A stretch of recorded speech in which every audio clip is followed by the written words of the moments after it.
This conference will now be recorded. Great. Good morning and welcome, everyone. I am kicking off this session of the virtual board meeting for the Oshawa Downtown BIA. Thank you again, everyone, for coming on. This is, I think, the third time in a matter of almost a month, or actually within a month, we've got together. So I really appreciate everything everyone's doing to make their time available to attend. So I'm going to try to get through this as soon as I can, so that everyone can get back to their regular job. But again, appreciate the commitment to the BIA. Speaks volumes for the board, and I really think our members appreciate it as well. At least that's some of the feedback I've been getting. So I'm going to open the meeting. The agenda is in front of you. Do I have a mover and a seconder for the agenda before I ask for any additions? Glenn, I've got you to move. Yeah. And I'll second that. Yep, thanks for the seconder. I'm going to say Isaac. Any additions, deletions, adjustments to the agenda? I did have one addition that I was trying to request. Angela, I'm not sure. I was taking a look at the agenda. I'm not sure if it did get added, and if so, where that was. If you recall that issue within the last week, it was a member-led suggestion. Yeah, so it is on the agenda. It's under new business. So it's Great. near the end of Okay. the agenda. Gotcha. So is it what particular? So I'm just taking a look here. Just generally under new business. So number 12. So number 12, new yeah. business B. 12B. Gotcha. Perfect. Okay. Great. Any other adjustments that need to be made or pointed out? Hearing none. We have a mover, a seconder. All in favor have to go around the table. Isaac, you seconded, I'm assuming. Yes. Cindy? Yes. Peter? Yes. Michael, I'm assuming you, yes, you were going to second it? Yeah, okay, I'm not assuming. Go ahead, Michael. Yes. Glenn? Yes. And we've had two callers join us. So I've got two telephone numbers here. Can either one of you guys point out who you are? Yep. Yeah. Mine ends in 8267. Okay, I've got you as caller 1. Thank you, Rick. That sounds like a phone-in show. Caller number 1. Yeah, it does, doesn't it? Sorry for my tardiness. I had a few things on the go this morning, but I'm happy to be here now. Thank you.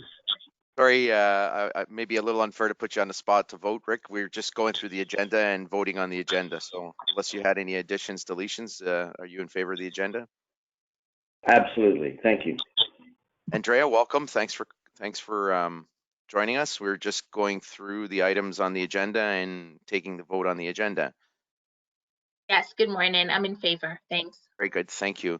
And I've got a second caller. I'm not sure who that would That'll be. be Avano. That's Matt, caller number 2. Yes. Great. Thanks, Matt. Sorry about that. I realized you were on. I just forgot that you were calling in. Very good. Thanks, Matt. Good. Any declaration of conflicts?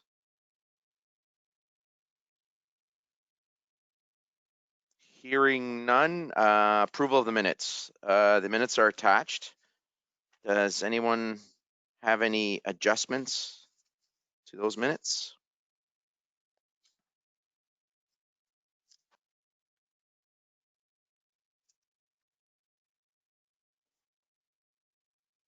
Hearing none. Do I have a mover and a seconder for those minutes? Pretty straightforward. I'll move. Thanks, Mike. Second? I'll second, Peter. Thanks, Peter. All in favor? Going around the horn again. Isaac? Yes. Rick? Absolutely. Cindy? Yes. Peter? Yes. Matt?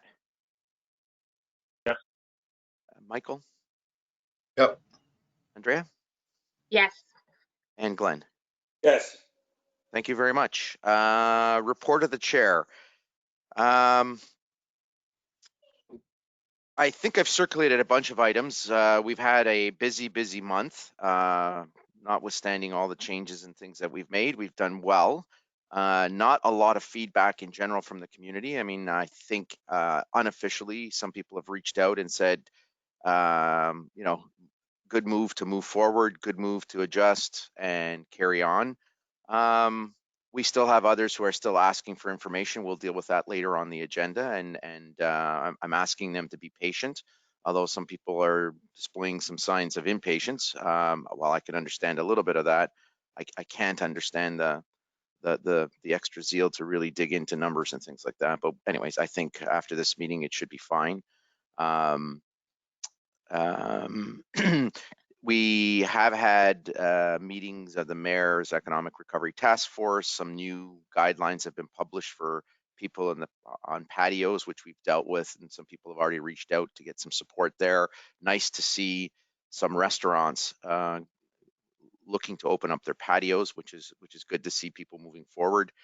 And we've had a couple of articles written, two that I could recall. I've circulated the latest one to you, which sort of captures or encapsulates our latest changes that we've made. And I guess the tone of it is really about looking forward and moving on. Other than that, I mean, Angela, is there, you're going to have your status update. Did I miss anything from my end? I don't think so. Great. Angela, do I need to accept whatever this report is? I forget, or we just move on to the next item? Yeah, we should do a motion to accept your report. Okay, I think that's it. Does anyone have any questions on the report? Hearing none. Anybody want to move it and second it just to accept it for information? I'll move it. This is Matt. Thanks, Matt. Second. I can second. I'll second. Yep. Thanks, Glenn. All in favor, Isaac? Yeah. Rick? Yes. Cindy? Yes. Peter? Yes. Matt? Yes. Mike? Yes. Andrea? Yes. Great, thank you very much. Status update on the BIA administration. Angela, over to you. Okay, so I only have a few things. So I sent out the email yesterday about the Durham Economic Task Force, and that meeting got changed to sometime in July. I'll have to check on the date. I'm just wondering if anyone from the board would like to attend that meeting. I can attend, but I also want to know if anyone from the board was interested in attending. The other things that I'm looking at or have been recently is Amanda sat on a couple of boards representing the BIA. One was OBIA and one is Central Counties. And so I'm talking with both of them to figure out what's going to happen with those positions. They may want to open them up again, or they may say that we can resume that position. So I'm also wondering if anyone from the board would like to sit on either of those committees. And then the final thing is within the last 2.5 weeks, we've received 2 FOI requests from the city. The first one was quite easy. We finished that. The second one is going to be more complicated, and we're slowly working on that. So I think that's about it. And on the FOI requests, what are they centered around? The first one was on the construction on King Street, which was a fairly easy one for us to complete. The second one is regarding the audit. And there's a number of keywords that we need to search, and trying to go through all of my emails, and then I also have to go through all of Amanda's. It's going to take quite a while to do that one. On the FOI request, the city gets an administration fee for this, right? They do, and they've also indicated that I should give them an estimate of how much time it's going to take, because their feeling is that it's going to take a lot of time, both on their end and our end, and then there is a fee structure that goes with that. So my understanding is if it's a certain amount of time, then they will actually inform the person, and they will have to pay a fee, but they have to pay 50% of it before we even do anything. Fair enough. Any comments on the two board positions and how to approach that? Does anyone here in particular want to follow through with it? I had a question regarding the Durham Economic Task Force. Is that a weekly commitment, Angela? I'm going to say no. I'm not 100% sure, but I believe it's not, because when they rescheduled the meeting, it was, it's not next week. I think it's like within 2 weeks. I can take that one on. Okay. Thank you, Cindy.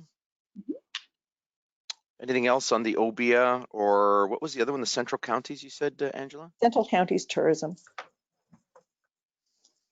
All right, so there Do is you one know what other. the Central Counties is about?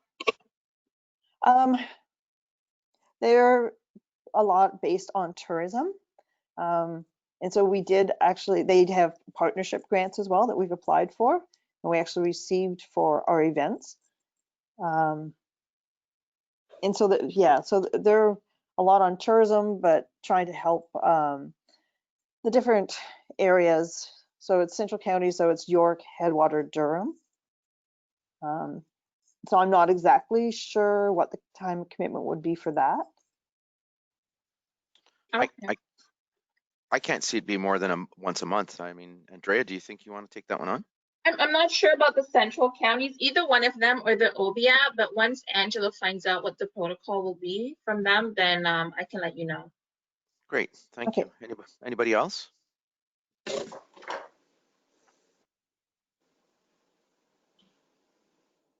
Okay, great. Thanks, Angela, for the update. Do I have to do another vote on this one as well then, right, Angela? Yep. Okay, do I have a mover and a seconder for the Office Administration Report for Information? Motion to move, Matt. Thanks, Matt. Seconder? Cindy? Thanks, Cindy. Going around the horn, Isaac? Yes. Rick? Yes. Cindy? Yep. Peter? Yes. Matt? Yes. Michael? Yes. Andrea? Yes. And Glenn? Yes. Carried, thank you. Okay, item number 8, board administrative issues. I've left these as open discussion items. These are things that have come up as items that we sort of put on a parking lot of things to deal with over the last 3 meetings. And I've sort of categorized them in terms of transparency, communication, and committee organizations to discuss our change with. Under transparency, the first one that came up was website information and email.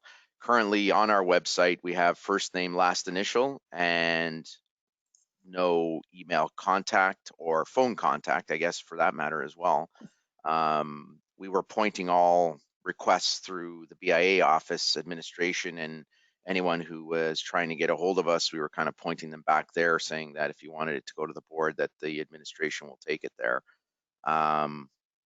We've had some feedback on that. It tends to make us look like we're not approachable or we're not as open as we should be. Judging by the latest amount of emails I got, I prefer to send everything back through administration, but I'm open to discussion in terms of what people would like to do. I'm okay either way, but let me open the floor to anybody else. So Ivana, last meeting, I think I had mentioned or suggested that maybe we can have just one general email called maybe like DOB@Downtown Oshawa BIA or whatever our current email naming convention is. And that's just, and what it will do, I'm not sure if maybe the city has a technical person that can type email address to disperse to all of our personal email address on the back end. Yeah, and I think Angela did set it up to at least it accumulates into an area from the website in their server, but she's already, I guess, done half of that in terms of from our last meeting. But yeah, good point. So you're in favor of basically having one that basically sends it off to all of us, and we'll receive it. Yeah. Yep. Okay. Anybody else? Glenn? So definitely we should have our full names on the website. Personally, I prefer to have my business telephone number and my email right there. I don't have any reason to hide. I don't have any problem with people contacting members or whoever contacting me directly. Others may feel differently. Whatever other people whatever the board decides is fine with me. We don't want to do anything that gives the appearance of hiding or not being approachable or secrecy. The more open, the better. Okay, fair enough. We have that on the floor. Anybody else has any thoughts? Yeah, I think in addition to that, though, maybe we could have some sort of policy right on that same vein where an email to one board member should be shared to the general box. So maybe they just want to contact one person directly, but I don't think there should be that confidentiality or secrecy if you're going to approach the board to say, oh, I'm going to approach this person and ask this question, and then they go and approach another person and ask the same question in a different way, and then try to get a bunch of different answers from different people. So I'm just a little bit worried about that. Yeah. I would agree with Michael. That was my train of thought of having one general email for everyone linked to everyone so that it's shared and there's transparency for everyone as opposed to someone going to this person, that person, and then everything just gets lost in translation somewhere. Yeah, no, I agree. It's Matt here. It's just, again, what's the protocol on response too, right? And to Michael's point, we just want to make sure that, and obviously we would be beating to the same drum, but as we know, sometimes questions can be sort of phishing questions, and we just want to make sure that we're answering appropriately from all points, right? Good. Cindy, you raised your hand. Yeah, I was on a board who had some issues with members contacting directors directly, and it turned almost into a harassment. So that was my reluctancy in posting contact information. I do agree first and last names should be posted. If someone's savvy enough to dig around and find our contacts, then so be it. But I'm also concerned about the messages we send out as a collective if we're responding individually. So thank you, Michael, for bringing that up. And the other thing that ties into that too is I don't want to get too bound by a number of policies, but same as being called out or mentioned on social media, if the board could come up with maybe a collective policy on responding to emails, social media posts, and all that jazz, so that we're all on the same page and present as a united front. Anybody else? Ivano? Yes, go ahead, Rick. Frequently at City Council, I'll get an email and it will say, hello, Rick. And I look at the nature of the email and I say, well, this isn't necessarily addressed just to me. So I always ask the person, have you sent this to every councillor and the mayor or just to me? And if they say, well, I sent it to council, I say, okay, so the reason why I'm asking that is so you don't have 3 councillors coming back and spending their time searching out an answer for you, because we get an awful lot of requests for, assistance and answers and information, whatever. And so if I find another councillor is already engaged, then I just step back and let them go ahead. So the way that sometimes that can happen is if you have a general email that, let's say, goes to council, it hits all the councillors at once, and the councillors know that. I take Cindy's point as well. We need to be mindful of who answers what and how. So there's a board message. We also need to be mindful of potential conflicts between some people in the public and a particular board member. And I think we have to, protect our board members as well. Somebody else could answer that person's question, and if they can't, the person only wants somebody to do that, and it's of a harassing nature, then we have to have some protection for a board member that way. So I think we can come up with, what they used to say in Gorbachev's time in Russia, glasnost. and openness. I think we can come up with a way to do that and yet protect our board members at the same time. We're all volunteers. It's not our paid job. In terms of accountability, yes, but in terms of ultimate accountability, because it's a hiring, firing thing, no. Like, we're here to try and do our best for the BIA members in our downtown. And I think anybody who comes on the board should be congratulated for that, for spending their time. So I guess my point is, how do we protect our board members and yet provide an open channel for people to communicate so that they know who their board members are and can ask them particular questions? So I leave that open for the board's input, but that's mine. Thanks. Thanks, Rick. Anything else? So not hearing anything else, I think if I can summarize, here's what I am taking as direction, but I'll put it out there. I'll summarize it and put it out there and let people either agree or disagree with it. I heard full names, doesn't seem to be an issue. I've heard different ways to handle the email, but mostly it seems to be landing on one email box through the BIA and then dispersed out to board members. And then I heard if we're approached individually, we need some controls around how to respond or some guidance, I guess, whether it comes in the form of a policy as strict as a policy, or whether it's just norms and behaviors. But there seems to be a theme of being supported collectively, acting as one voice, and being careful not to get drawn into fragmentation issues like fragmented points. I think that's what I got as the feedback on this particular issue. Anybody have concerns with any of that? Ivano? Yes, Glenn. This kind of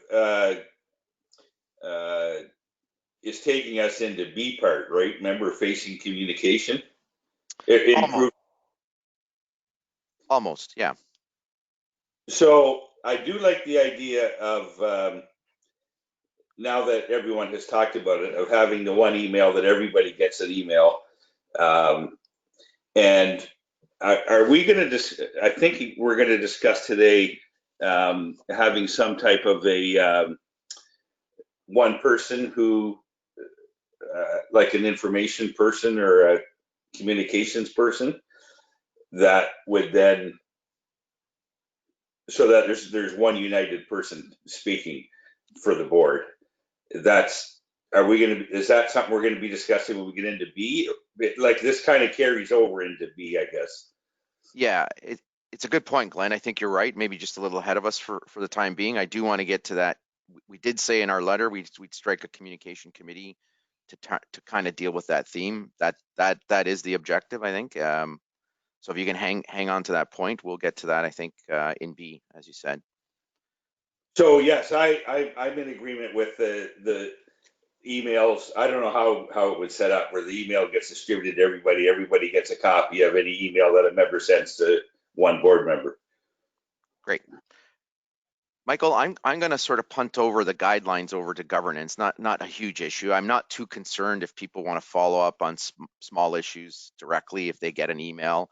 I'm not overly concerned yet. We haven't cross-threaded ourselves with communication, so I appreciate those points. But if you feel and you've made a decision that you think you can do it individually to take care of something, I'm good with that. Many hands make for light work. But by the same token, if you feel it's sensitive enough and you have to bring it to the collective, I think we can save it for the collective, or setting up a communications council or committee to really bring it forward. I'll let every individual be the decision maker on that, and Angela could be our guidepost in terms of things. She can collect things that we think have to come back for the group. So not hearing anything else, Angela, do we have to take a vote on that decision, or can we move on? One more point, Ivano. Oh, sure. Go ahead, Rick. I think this whole communication piece and who gets to speak to who, by and large, we all have people in the downtown that we communicate with and we've allowed open communication with in the past. So by and large, those BIA members are going to contact that board member directly. So it's not as if they can't contact individual board members. They would probably contact the one they have the work or social relationship with. So, and it's not as if there's only one way to connect to all board members, regardless of how well you know them. But we all have our social contacts. So I just sort of put that out there for, to flesh out the discussion. Yeah, I would agree with you. I think it's a little disingenuous of people who make claims saying, "Oh, we're not approachable, we can't be contacted." I've received emails directly for people, like you said, who know you either personally or know of you. I mean, I'm heading up a public utility. My email's on our, on our website, or my phone number's there as well. So, at the end of the day, people can always make a claim. I think we all have heard from people individually who know us when they have an issue to raise. So it's not like issues can't be brought to the board or we're not available to deal with issues. Having said that, I mean, it is a claim, so at least I think we've dealt with it with a common email that'll get to us, and we can assure people on the website that sending it there means every board member gets it. So I think that satisfies that particular item. Does it go far enough for people? I think it goes far enough for me. I mean, everybody else can be the judge of that. I think it does more than what we did before, so I think we're good with that. I think the theme was some items and decisions were being made in certain places before it got to the board, and I think we can handle that fine now. Angela, do I have to take a vote on this or no? I'm not certain. I'm going to defer to Rick to see if he has an idea. Erring on caution, though, I would probably say that we should, just so that. Okay, so let me I'm not capture. Okay, let me capture it again, and let's do it. Let's take a vote anyways, just to be certain. So on the website, full first and last name, common board email address that gets aggregated at the BIA end and dispersed out to all board members, and follow up through governance on some guidelines around when approached, how to respond, how to keep the theme alive as responding as a collective, and making a judgment call on whether it's something that can easily be attended to, or whether it has to come back to the board at a board function meeting or committee. Again, that another one is I would be thankful if the committees take any of this stuff and deal with it as a committee. I'm good with that, rather than waiting for a full board meeting. So it's a judgment call. So on that vein, that's very long-worded motion. If it satisfies everybody's points, do I have a mover and a seconder for it? I'll move it. Thanks, Rick. Seconder? I'll second. It's Matt. Thanks, Matt. Going around the table, Isaac? Yes. Rick? Yes. Cindy? Yes. Peter? Yes. Matt? Yes. Michael? Yes. Andrea? Yes. Glenn? Yes. Carried. Very good. Thank you. The second item under transparency is there's been a lot of information in front of us in terms of being requested, one of which is minutes and financial materials, although I put meeting minute information here. It seems to be a cascade of depth. So it's like the annual general meeting minutes plus the regular board meeting minutes plus any other minutes that are put out. So let's just deal with the minutes first. The other meeting minutes would be committee meetings or ad hoc meetings or whatever's documented. So the theme here is any documented items should be released and be available to the board member, to the membership at large. Any thoughts on that? I agree with that, but I would say only after they've been approved by the board.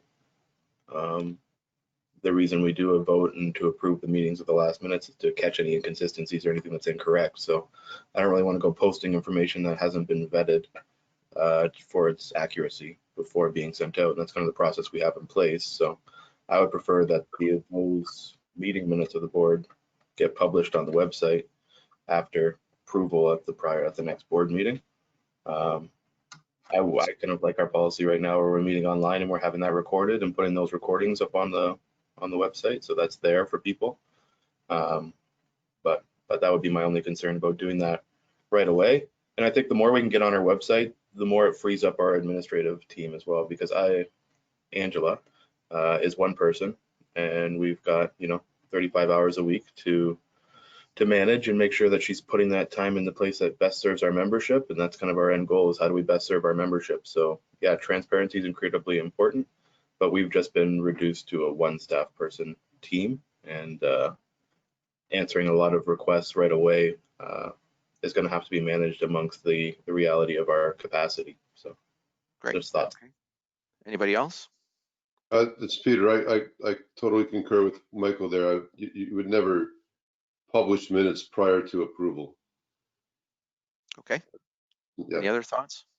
Ivano, it's Isaac here. I'd also agree with that, but one thing I may even add to that is, if we had a formal, time period that we committed to in terms of getting them posted. So for example, after they're approved, getting them posted within, 7 business days, for example. If we have a formal policy in place, we can at least properly communicate that to the membership so that they know that that can be expected. Okay, thanks. Cindy? I agree with everything that's been said. I'd just also like to add, I would like to see on our website a really an easily accessible way to get a hold of all the documents. Like if there's a separate tab we can create or something that's not too cumbersome, recognizing our limited budget, but just something so members can clearly and easily find them. I think that would go a long way as well. So you're thinking a tab of, you want, if you have information needs, go here around documents, official documents of the, from what I'm gathering, that seems to be one of the biggest complaints from our membership is lack of transparency. So I think that's something we really need to work hard on. And if on our website we have an area where members can access all of these documents easily and they're all listed, because there's no reason for us to not share. It's all available to everybody. I know one of the concerns was, if we share certain things, it'll tip other BIAs and other organizations off to some of the leading edge things we're doing, and we want to keep it private so that we're leading edge. But we can be leaders and post all of that stuff and have people feed off of our leadership that way too. So I don't think there's any reason to keep anything private, and I think navigating the website should showcase everything that we're doing, and it should be very. Sure. Sorry, Cindy. I'm just on the website now. Good thing about doing online meetings, you can go online and take a look at things. So it's kind of right now it's under the member area, and it's broken out by committee: financial, volunteer, associate members, committees, general, governance, City of Oshawa, agendas, and meeting minutes. Are you thinking bring that to the front of the page for everybody, or just still leave it the way it is? It seems to be organized in one area depending on what you want.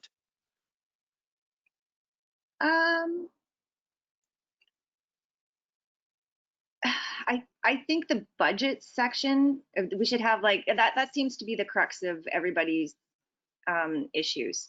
Maybe even highlighting just the budget section separately or something. I don't know. Sure. I like your point. I think, anything that makes things easier is always better. I think it's difficult in some of these areas to like, if you're looking for the audited financial statements, you'll find them, all the previous one. If you're looking for the monthly, and we'll talk about content in a second, once you start putting multiple things under financial, it becomes a litany of documents, right? So you have to make it easily navigable. I think that's the point. Yeah, no, that's good. Okay. As far as approval of minutes, here's the difficulty I see. So here's one of the complaints I remember was our AGM minutes. We have technically not approved them and posted them until the next AGM. So Isaac, your item of 7 days is difficult. I don't mind it at the committee level. Our board meetings, we've approved last meeting's minutes, which happen to be the last meeting, which is only a couple of weeks away, but they're generally going to be 30 days between approvals. Is the intent to have maybe an email approval to satisfy a 7-day or some sort of time period, or should the guidelines read the next meeting, keeping in mind the AGM one is the difficult one. They're a year apart. I could just add something to that, sort of jump in on you, Isaac, but just cautioning the board that any communication between board members that involves more than 3 is considered a meeting of the board and therefore must be made public and available. So yeah, it's a hand tie and it's a rule that has to be considered when we're making decisions like that, because I would agree, the more that we can get done using the means that we have, which is email and quick things like that, is one piece, but the other piece is we can't forget our transparency and having an email chain that goes out where we're having that discussion via email is potentially problematic. So, Yeah, and this is Isaac here. So to clarify my intent, certainly my expectation would be that if, we were to distribute, and I agree that we should distribute only minutes that have been approved. So in the case of the AGM meeting minutes, I would agree that they shouldn't be necessarily distributed until they've been approved, or sorry, voted on. And so in that case, I just think that there should be a policy in place that we can at least communicate that to members who are requesting for the information. So if we stuck by the next available meeting of the board or the committee, does that work? I mean, on the AGM side, I think it was, I think the administration brought the meeting minutes a year later for approval, but technically we can meet at the next meeting of the board to approve those ones, to take care of that. The committee meetings would be the next committee meeting. So when you got together and they're there. So I'm kind of thinking it'd be 30 days, but I don't want to peg it on days. I'd rather peg it on the next available meeting, that the things like the AGM minutes would be approved at our next board meeting, not the next AGM meeting, which is a year later. I would just ask if she's got any input on the AGM minutes being released after the next board meeting. I mean, she's been around for 10 years, so she's seen a lot of minutes get approved, and I don't know if there's any particular, I haven't been here long enough to know if there's any particular reason why we would be waiting a full year until the next AGM to release those minutes, because it doesn't seem right. But Angela, do you have any thoughts on that or comments to make it all? In the past, if we've ever had a special members meeting, any minutes prior to that, so say we had the AGM in November and we had a special members meeting in February, then those minutes would be approved then. So sometimes they're approved before the year is out. Sometimes it is a full year before we meet the membership again. But I'm not sure if, because it's a members meeting, if the members have to approve the minutes or if the board could just approve the minutes. And I can take that to the clerk and ask her. And we can go from that, I think. I think we should look into that, because, the principle here is that all members participated in the they have the right to determine whether or not they're being accurately represented in the minutes. And then if we as a board are approving those minutes without their input, that might be viewed as problematic. Okay. I understand the frustration that if you have to take a year to approve minutes, that's, yeah, but on the other, maybe Angela can look into it, because it just doesn't sound right to me in terms of procedure. Good. Sue? Oh, I've just in the middle of emailing the city clerk during your discussion, so I'm just sending out an email, and Angela, I'm CCing you on it. Okay, thank you. Yeah, just to kind of expedite it for you. So I'll send that out and maybe get the answer later. So probably not for this meeting. Great. Thanks, Sue. So yeah, as no a problem. placeholder on the minutes discussion, it seems like the intent is to post everything that we collect minutes on in a timely way, and timely being where they are approved, where possible and approved within the guidelines that we have, notwithstanding the AGM and direction from the city clerk, that we post them likely the next committee meeting or board meeting after they're approved. So does that make sense for everybody? Okay. So that's on meeting minutes.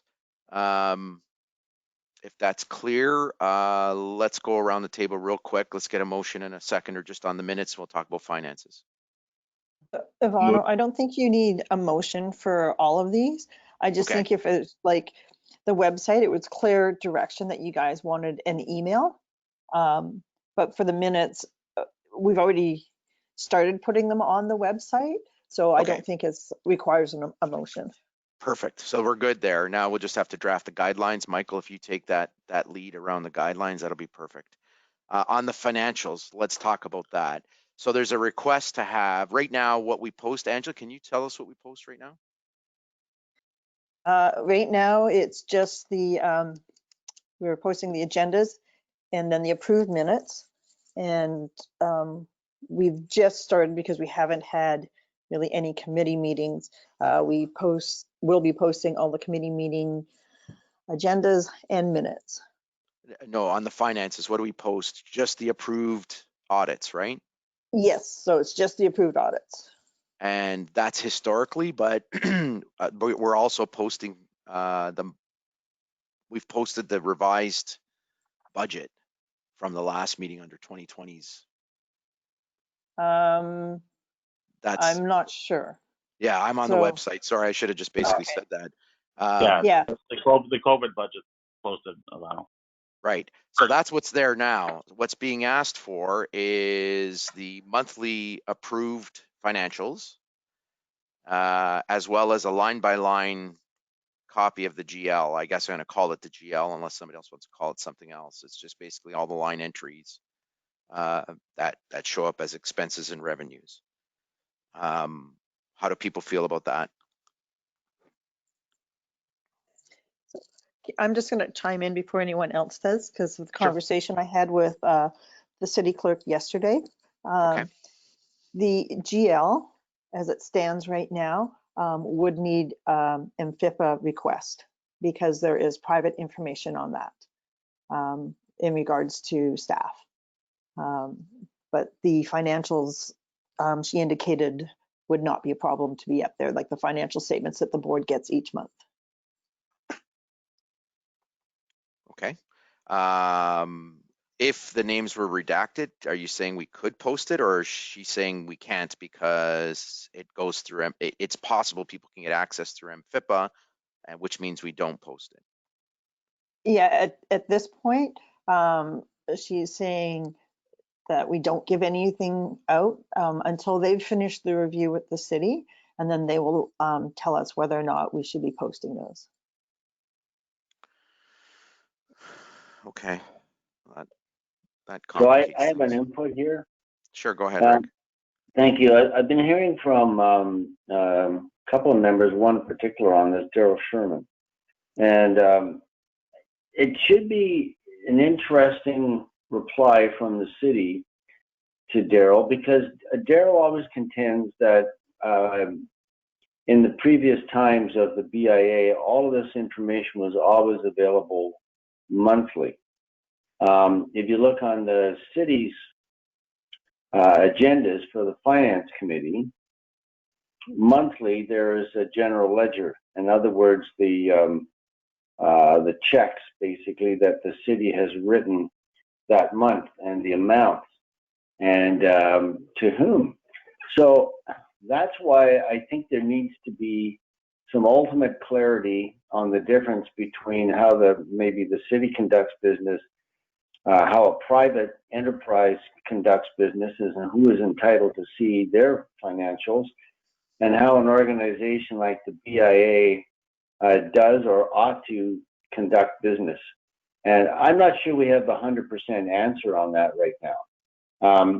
You know, my position on this was I'm not an accountant, and there is some discussion about the condition of the financials and that the city right now is performing an audit on those. My position on it is I'm not prepared to comment on the financials until I see the results of the city's audit. But I can understand why somebody, perhaps in Daryl's position, who used to be involved with the BIA and is a business person and is a BIA member, I can understand perhaps why he would feel the need or the desire or has the request in that he can make as a member his own assessment of the BIA financials, since he has been one of the people sort of leading the charge on you know, what he might call transparency and accountability with respect to these financials. So my position is I'm going to wait. The board's position might be we need to get some clarity at this particular point in time on what we can and cannot release. And if it takes an FOI on behalf of Daryl to get what he wants and feels he should have, it may come to that. So I think there needs to be some clarity on this, and perhaps a discussion with the city clerk as to what the position ought to be right now and the position going forward. I think that would really help this situation. Thank you. Thanks, Rick. Cindy? Yeah, I agree with Rick. And just to circle back, which I was not very articulate in stating, but whatever we can post online, I think we should have a tab for the GL with personal information redacted or the financials redacted, because we have nothing to hide. Feedback from our membership could be valuable based on the budget that they're privy to each month. So I think what Rick said, once we get clearance as to what we can and can't post, I really feel we need to put absolutely everything we can up. So that's my 2 cents worth. Thanks. Michael? Just wanted to circle back. Like if I heard Angela correctly, and please correct me if I'm wrong, Angela, what she's been instructed as of right now. So what the board has been instructed essentially from the city officials is we can post our monthly financial statements. We cannot post the general ledger. So at this point in time, why don't we start posting the financial statements? And then once we get more clarity from the city clerk after the review's finished on whether or not we can post the GLs, then we put that in back on the table and make a decision from there about that particular piece. But I don't see why we would wait for everything when we already have clarity from the city clerk saying that we can post monthly financial statements. As long as we have the capacity to do that, then I think that we should be doing it. Okay, thanks. Thanks, Michael. Anybody else? Just one more point. Sure. You know, go ahead. you have to wonder what would be the point of posting a GL with the names of the payees redacted. You know, I think probably that needs to wait until we get clarity on what we can and can't do in that regard. The other side might be, well, at least we would see what it was for and for how much. So that's a piece that also needs clarity. Can we publish a general ledger with redacted names? And if we can, and there's no harm done, no foul, then I think we should be doing that too. Thank you. Great, thanks, Rick. Okay, if I can summarize again, as direction maybe to Angela, we are currently posting audited financial statements, approved audited financial statements, no drafts. We have posted the 2020 BIA COVID budget. We are talking about posting monthly financial statements after approval from the board. We are talking about getting clarity from the city clerk on, and likely it seems to be after they go through their particular financial review, but we are getting clarity on whether we can post a redacted version of the GL. Am I missing anything else? No, I think you nailed it. Okay. I'm hearing most of the feedback is to do that. Angela, if you can post the approved financial statements, monthly financial statements that we've had, how far back would you like to go, guys? Like June, like Daryl was asking for June of last year. I think that would be reasonable. Okay. Anybody else have any opinions on it? No? Good. So if we can do it for June of last year to, I guess, up to, we're going to do May's this year. If you can do that, that'll be great.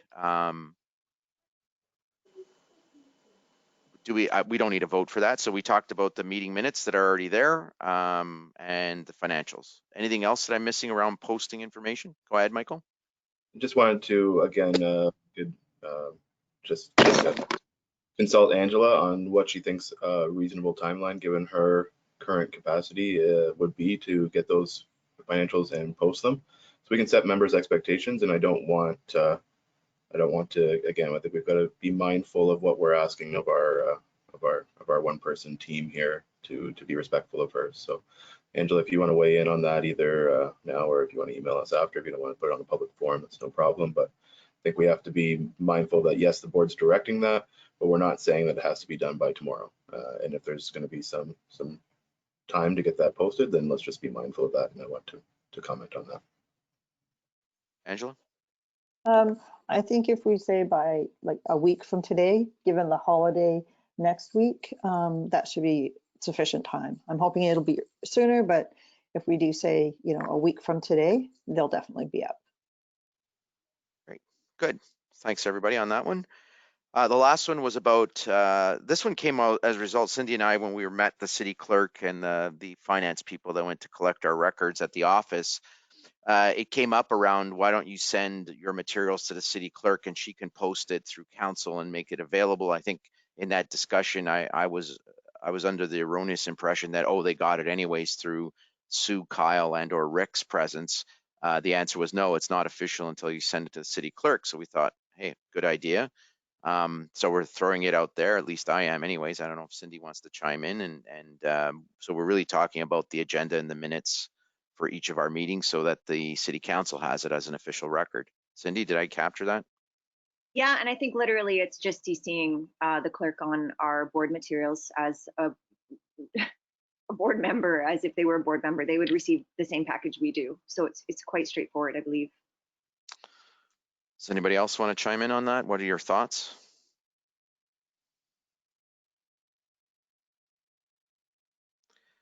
So this being a different practice, Angela, do I have to take a vote on this? So we basically CC the city clerk on all the materials that the board gets for each of its business meetings. I don't think so. I think it's just adding their name to the emails. Great. So not hearing any issues. Michael, do you have something you want to say? I was just going to say, once we finalize number 8, we're going to take a motion to approve the discussions that were had, and that's going to capture all of the directions that we've given for change. Perfect, thanks. We'll do the motion right at the very end then. Great. Okay, so let's move on to 8B. So Glenn, this is finally coming around to your point around communications back to the membership. Your point around striking a committee. I'm putting it out there, I guess, as we said we would. And so given that, maybe I'd like to defer some of the decision making on that communication to the committee, if that's okay with everyone, but we need the committee struck first. Did I capture that right, Glenn? Yes, and we actually have a volunteer to head up a communication committee, and that's Cindy. So that communications are coming from one person, they're united, and you don't have different people saying different things. So I would like to see a communications committee head up, whether it's a committee or just a communications person. I'm not sure what about that, but just one individual handling communications. Yeah, and I'm assuming they're going to speak on behalf of the board. It's kind of the voice of the board back to membership, because the whole point is we seem to be not communicating well enough and out in front of things. We seem to be responding to things. At least that's my feeling. We seem to be always reacting to things. So I'd like to get ahead of it, and having somebody do that would be great.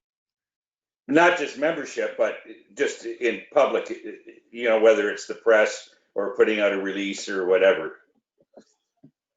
Yeah, great. Cindy, I guess you got voluntold on this one. I was just going to say, when I kind of suggested it off the cuff in casual conversation, I didn't knew it was going to encompass all of that, but I would gladly take the lead. I would prefer to have some input from other board members. I don't want to do this solo. So if anybody else would like to volunteer to co-lead something, or if we could maybe even set aside some space. Well, I guess we would, instead of reporting to the board monthly, to have like a mini space set aside so that we could brainstorm to make sure we're on the same track, just to make it more of a collective effort. I don't mind bringing ideas to the board and drafts of releases or communication for feedback. I don't mind taking that on at all, but if anybody else would like to join me, I would welcome that. Len. Okay, I don't know that we need actually a committee. Maybe we do, but the way that we handled that last release, where through email the different board members made suggestions and changes, and city took all those and made up the release. Whatever, however we do it, I don't know that we need a committee, but it. Well, I would respectfully argue that we have no strategy right now. I think we need to think longer term. I think we need to think about channels of communication. Alexis spoke very eloquently about things we could be doing slightly differently. I think we need to regroup and put all of our brain power together at some point to come up with more of a strategy, as opposed to what Ivana was saying, just putting out fires as they come up. I think we really need to be proactive and almost aggressive in this point, because obviously transparency is huge, and we do that through communication. So I feel it's one of our biggest priorities right now. I would agree with that. I think we need to be ahead of the curve rather than always trying to catch up to the wave.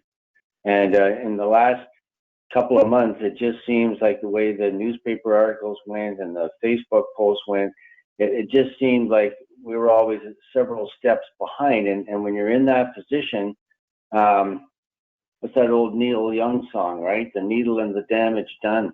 Like, if somebody's already out there and they're posting things that may be arguably incorrect, at least from multiple perspectives rather than one, then you're always having to sort of beat back the perceptions that people may have incorrectly developed from that. So I always think if you can get out there first and put the board's position, then they'll look to the board with respect and look to the board for the straight goods. And I think that's the new optic that we should be shooting for as a board, is that we become the source of the information rather than responding to what other people believe the information to be. Good point. Andrea, then Peter, and then Michael. Andrea? Oh yeah, I was gonna nominate Cindy anyways after that fabulous letter that she wrote the last time. But Cindy, I would love to help you with putting a strategy piece together for that communication. Yeah, because I'm not a communications expert, but I'm definitely willing to do my best to try, and I welcome that. Thank you so much. I look forward to working with you. Peter? Yeah, I'm happy to help out here as well. And then let me add that I don't know where we are right now, Angela, with student interns, but we've got a communication and digital media studies program. That's where the students doing internships or practicums with the BIA probably are going to come from. We've done that in the past. At one point, we had some students actually write up a strategy plan, communication strategy plan, but it was more of a social media oriented plan. So I don't know what happened to that, but in general, I would think that, we can get some student expertise on this as well. I realize you don't want them handling sensitive matters or anything like this, but just putting together strategy, helping out with day-to-day things as well. One of the big things here is just monitoring, social media, just keeping on top of it. Angela can't be wasting 2 hours a day doing that, right? So we might be able to get some student labor involved in that too. Thanks, Peter. That's always helpful. Thank you for that. And I'll get you to coordinate it with Angela and Cindy as well. Great, thank you. Michael, you had a point? Yes, I was just wondering if Councillor Kerr could sing a few bars of The Needle and the Damage Done. Accurate Neil Young impression, just to provide a little more clarity on his analogy that he used there. I think that motion... I'll hum it, you play it. I was going to say, I think that motion failed. Very good. Okay, so we're off and running. So Cindy, if you want to take the lead on that, and I like the points that were made. If I can recap the points again, we need a central place to move information to our members and out to not deal with issues, get ahead of issues, and develop more of a strategic landscape towards communication in terms of handling, expectations of members or anybody else looking for information, so they're able to at least get it in a way that we intend for them to get it, not necessarily putting out fires, as you mentioned. So if I've captured it correctly. Ivano, can I just tell, just wanted to tell Michael we shouldn't pick on Councillor Kerr because he has a heart of gold. Okay, that's enough. No more Neil Young references. We're doing Neil Young today. Let's do them. Maybe we can go out on the weekend and discuss it. Yeah, I'm a coin that won't get lost. There you go. Great. Okay, 8B2. What we talked about in our last board session was splitting up the board membership, the membership at large into a roster of contact points and distribute it out to the board members to reach out at least and contact the membership. That was the idea. Let's put it on the table in terms of what do people want to do with that idea. Glenn? Two things. One, let's let the new communications committee determine what to do about that. They can discuss that and make a decision. I don't know if that's a decision we should make right now. Secondly, Cindy says she's not a communications expert, but I don't know if she knows or not that we all discussed it and decided she was. Okay. Thanks Cindy? for that vote of confidence there, Glenn. And I would agree. I think that's one of the strategies we can talk about as a committee. So I think it's a little early to maybe do a knee-jerk reaction and start calling people when we don't have a plan as to what we're going to say or how we're going to manage that. So I think that should be taken into consideration by the committee. Yeah, fair enough. I mean, I thought the idea was just to check in with membership and go, hey, we're here. This is who I am. This is what we're doing. And we're following through as per our messaging that we sent through the letter. Wasn't anything huge in terms of communication, but more of a check-in. I thought that was the idea, but yeah, let's send it off to the committee for sure. Isaac?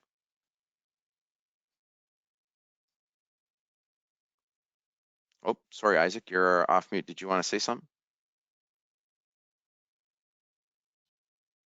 I bet you his mic went off again like last Well, time. I'm gonna agree. I was gonna say I don't think the check-in could be a bad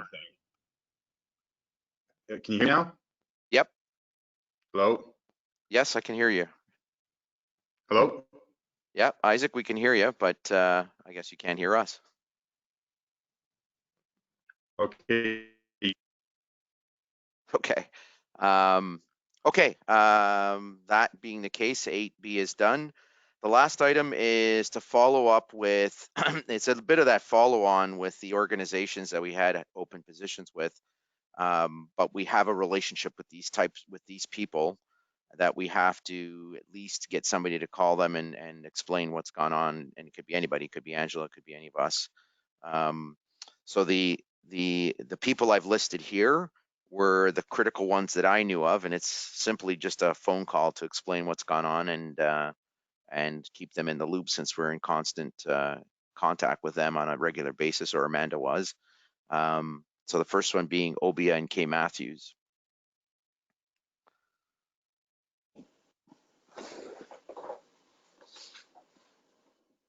Does anyone?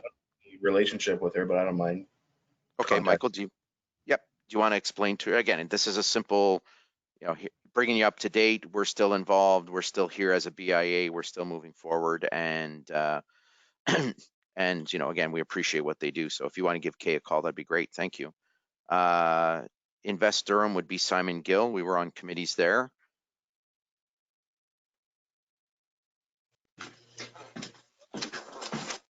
Ivano, I can let him know if you'd like.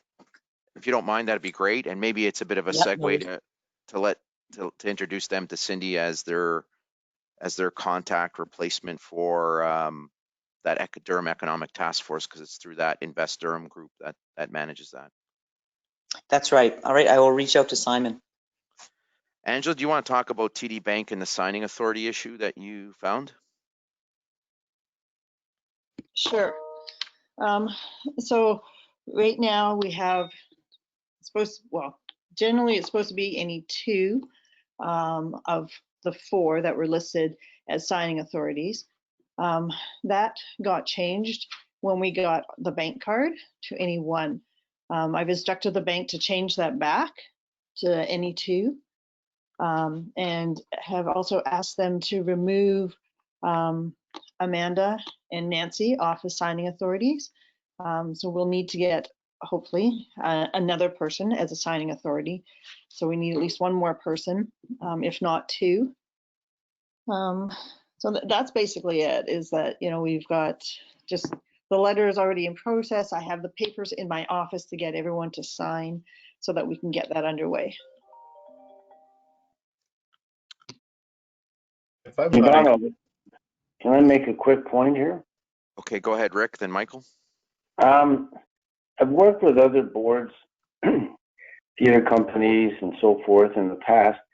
And do we just have the ability for only one signing agent on a check, or do we need two signatures on every check?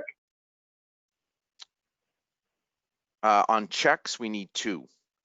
Okay. And it's only the signing authority appointees right now. There were 4, and now we're down to 2, as been explained by Angela, corrected.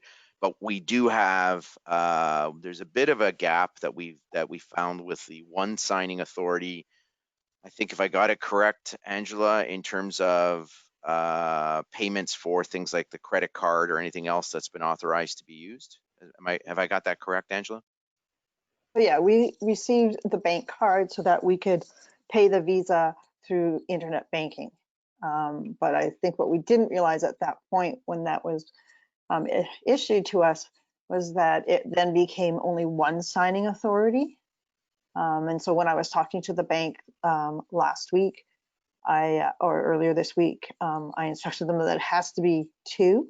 And if that means that we don't pay the credit card through internet banking anymore, so be it. We can, you know, just walk a payment up to the bank, or we could even do it by a letter that would allow myself to take the letter up that has signing signatures from 2 signing authorities saying that we can transfer the money out of the account into the Visa. So Rick, to answer your question, yes, on checks, there's this little wrinkle that we just discovered. Thank you, Angela, for finding it for us and correcting it. That essentially now means any financial transaction for the organization requires 2 signing authorities. I think that's a really good place to be at this particular point in time, considering what's led up to today. And so thank you very much for that. Okay, Michael?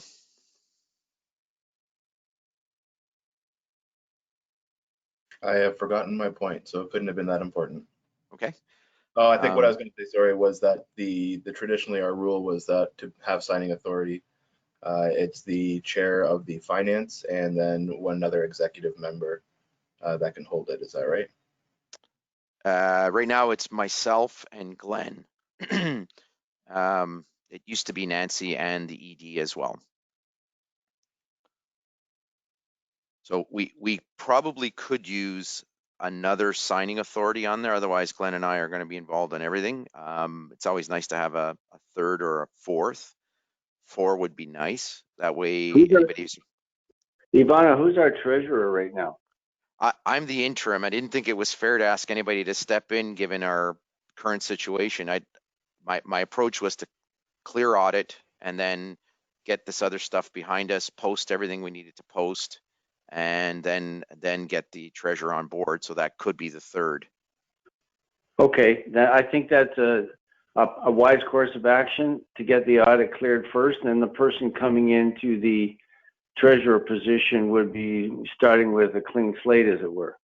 Correct. I didn't think it was fair to put anybody on that. Don't know that anybody would have volunteered for that either at this point, but yeah, I'm confident we'll clear, but I just thought it wasn't a fair thing to do in this situation we're in. So all right, thanks. You're right. When we get there, that'll be the 3rd, but we would like to have a 4th. Glenn? I like the idea of Cindy being one because she's right next door to Angela, and it's going to make it easier for Angela. So with you and me and Cindy, at least for the time being, she's got 3 signing authorities within a 2-minute walk of the office. Yeah, I'm okay with that. Yeah, no problem. Okay, not hearing anything else. I think we're good. We've satisfied that until we get the fourth signature, which is the treasurer once we get there, and I expect to clear that shortly. The fourth item is Kim Lapine and Caria. We should follow up. We're doing Welcoming Streets. We're a partner with them, and we've signed the memorandum of understanding. I feel a bit bad. Nobody's really cycled back with her. Does somebody want to pick that up and just let her know we're good to go? I can do that, Ivano, and I'll be in a meeting with her tomorrow. We have a weekly, the Welcoming Streets, we do a weekly Friday meeting. Great. Thank you very much, Sue. And again, it's just to reassure them that we've come through the other side and we're fine and we're continuing on, and just we recognize that as our partners or key people we deal with, they should know that the board is here and we have the plan to keep going forward. And you know, Angela's the admin person in case you have to get a hold of the office, but your regular contacts on these committees or things that you're dealing with are still there. Thank you. Is there anything else? Is there anything else? I've only listed those four. Those are the ones I can think of. Is there anything else that anybody else that we're thinking that we're forgetting, that we need to do a personal touch base with? Angela, am I missing anyone? I got an idea, Ivano. Sure, go ahead, Rick. It's not in the sense of reaching out to organizations apart from ourselves, but I'm wondering if we couldn't do a good news story about the volunteers that we have currently on our various committees. There was a request from somebody that said, well, who sits on these committees anyway?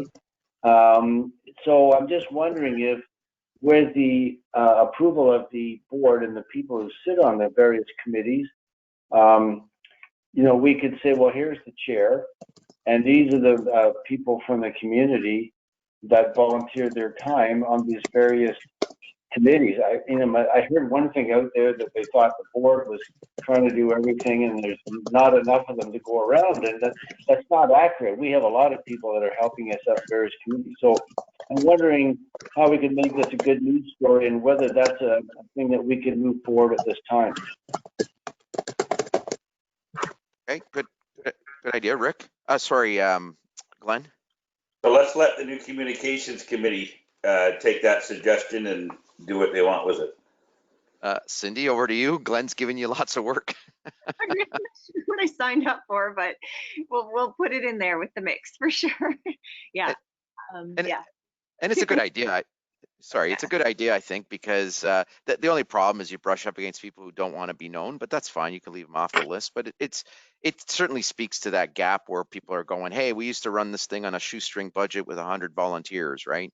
Well, yeah, we do have 100 volunteers, and the shoestring became gold laces. So it is what it is. Sorry, Cindy, go ahead. No, that sounds good. I'm definitely down with that. Great. Not hearing anything else in terms of other people to get with. Now we're finished number 8. So can I get a motion to approve all our discussions and decisions up to this point, all captured on recorded discussion for number 8? Yeah, I'll move. Thanks. I got Glenn and Isaac or Matt? That was Matt. Matt, okay. Glenn moves, Matt seconds. All in favor, Isaac? Yes, hopefully you can hear me now. Yes, we can. Thank you, Isaac. Rick? Yes. Cindy? Yes. Sue? Oh, sorry, Sue. Peter? Yes. Matt? Yeah. Michael? Yes. Andrea? Yes. And Glenn? Yes. All carried. Thank you very much. Thanks, guys. That was excellent. We got through the whole list. Thank you very much. Down to committee reports. There are specific items within the committee reports we have to deal with. The first one is economic beautification update. Jeanette's not here. Glenn, do you want to carry that? We have an open winter festival lights payable. Okay. Even though my name is there, I know absolutely nothing about it. So we'll have to let Angela look after that. Angela, do you want to? The only thing I would like to say is the winner of the, Win the space. Yes. So she's set up and running, seems to be doing well. She's got lots of good Facebook posts. And I saw yesterday she has apparently another massage therapist coming to join her at the practice. So things must be going well. And that's really good to see. And you know,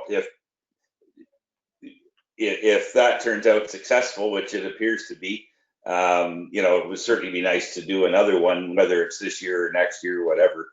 But it seems to be a good program. Very good. Congratulations. Good program. Angela, do you want to talk about the payable on Winter Festival of Lights and the issue? Hi. Okay. So for the Winter Festival Lights, I did contact the company in China, and they had actually started production. They have halted their production and are waiting to hear back from us in November when they will pick up the production again and are willing to let us can hold off the final payment for the lights and everything until January or February. What's the amount? I think it's something like 30,000 US. So I think it works out to something like 42 or 44,000 Canadian. And so that would be the remaining balance, right? Yes. Okay. Otherwise, we could walk away and we can't get our deposits back, but we could walk away from this, or are we exposed? I'm not 100% sure. I can talk to them again and ask what our options are.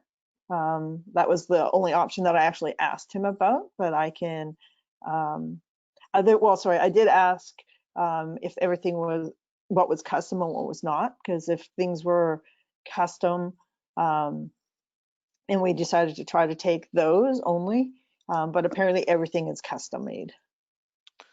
So go ahead. How much was the deposit?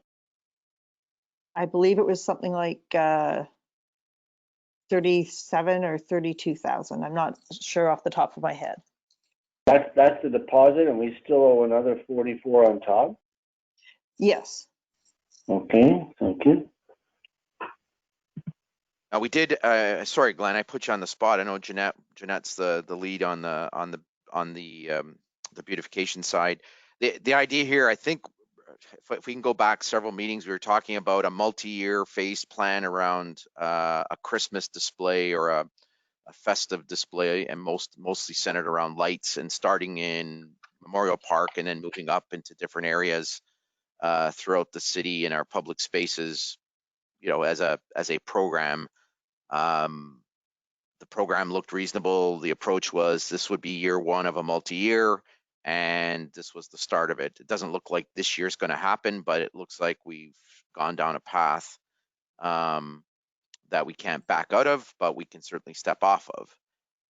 What does the board want to do? It doesn't seem like it's going to be a financial crunch this year. We get to move it into next year, but we need to make a decision on it, I think. Well, I don't think we're going to walk away from a $35,000 deposit. So if we can put it off into next year's budget, or inform the company that we intend to follow through, but it'll be in next year's budget, and they're agreeable to that, to me, that would seem like the way to go. Yep. Does anybody else have any opinions on it? Isaac here, are they looking for a firm commitment, or are they willing to take that into November, as you indicated? Is that clear? Yeah, it's clear that they're willing to take it into November. Question through you, Vano. Yep. Is Angela, so if they hold off the production until November, when do they expect to have the shipping from China? It wouldn't be until we finish paying for it, so that would be probably end of January, beginning November, or if I'm actually going to see if I can even push it off until March. Okay, that was just a question because I know through China, the experience that I've had is it will take months from the November date. So you wouldn't be wanting the lights anyway if you were to until what, into the first quarter or second quarter of 2021. Is that what you're saying? Okay, thank you. Yeah. Great. The other piece is, yes, in 2021, we're hoping we're going to get our increased budget back, but the way that the city works for budget payments right now is the budget payments is going to be based on our 250, whatever they reduced our budget to. So the monthly payments we get from the city are going to be tight. So covering a $30,000 or $42,000 expense in January or February might be difficult. We'd have to make some planning and put some consideration of how we're going to make that payment, considering our budget's not going to be at the $552,000 levy that we're hoping to get. So we might want to hope to get or discuss or whatever it's going to be. So. Yeah, I think notwithstanding that point, I think Angela was trying to January, February, like a 2-month overlap looks like it's possible. Punting it out to March makes it easier, but yeah, it's going to be tight. It's not impossible, but it's going to be tight for sure. Glenn? Yeah, I think if Angela has talked to them and they're agreeing to put it off into the following year and they don't start production until November, it's going to be March before the payment is due anyways. Good. Anything else? Yeah. Can I just ask because I can't recall, what's the nature and the extent of these lights? Like, where would they go? How many of them would there be? What form would they take? What could we get as a mental picture of what the streets are going to look like when these lights are up? I think there was a plan. I saw snippets of it, but Angela, can you speak to that? So I know initially it was to have like ornaments, so candy canes that light up, a big reindeer that lights up. There was, I guess, Christmas balls that would light up. Some were solid, some were hollow that you could stand underneath so you could take pictures with. So initially all of that was to go in Memorial Park. And then there was also a whole lot of lights for wrapping trees in the downtown, or wrapping the light poles. Okay. We're beautifying Memorial Park. I'm just wondering why that would be totally a BIA cost responsibility, or as we're beautifying the downtown, whether that's solely our responsibility or whether the city could be asked to chip in here. If I may, this was supposed to be a program much like the Festival of Lights down in Niagara Falls. So it was to draw people to come downtown, see the lights, possibly stop and go to the restaurants and the other businesses. And it was a long term. So it was to be starting beginning of December until the end of January. Okay, thank you. I have a much better idea of the scope and size of this. And one more question. If you're talking about, say, a reindeer or a candy cane or something that lights up, how big would one of these things be? Big. I don't know the exact dimensions. I believe the candy canes I think they could be up to 2 meters high. Wow. Yeah, they're quite substantial. Yeah, you're not going to sort of have to walk up and take a close look at it. You're going to be able to see it from a distance. You're going to be able to drive by and see these things in Memorial Park. Okay, thanks very much for the information. Great. I think you got the go ahead and what you need, Angela, to push this off into the new year. Do we need a motion and an approval for economic beautification update, or do we get it all at the very end, Michael? Committee updates come at the very end. Very good. Thank you. Governance is up next. Michael, do you want to give an update on those 2 points? We talked about them in the last meeting, but we have to deal with it this meeting. Nope, I shamefully have no updates. We'll have to push that one up to the next meeting. There's been a lot to be worked on from the short time that I've had. Need to get a little more time for that, and we'll report back on the next meeting. Fair enough. Thanks, Michael. Next one is marketing communications. Matt. Yeah, so with this, we still have to post what's transpired with the city, still meet and dive a little bit deeper into our aspects of our committee and then plot the course forward. I've taken notes from today on some touch points that we've got to do with the website, and we'll work diligently behind the scenes, making that happen. Great, thank you, Matt. Cindy, community development update, welcoming streets and the RAD or stopgap grant. I don't have an update for welcoming streets. I'm wondering if Sue can add to that. I think she's been attending the meetings. Sorry, Sue, if I put you on the spot. That's no problem. Sorry, I didn't make notes on, we're going into our weekly meeting tomorrow, and it's going well. The extension of the MOU was approved by council to December 31st, and there was a delay in getting the MOU signed, as you know, by all parties. So it's a direct deposit. I'm actually hoping that that's going through this week, actually, to Caria, as they are in need of the funds.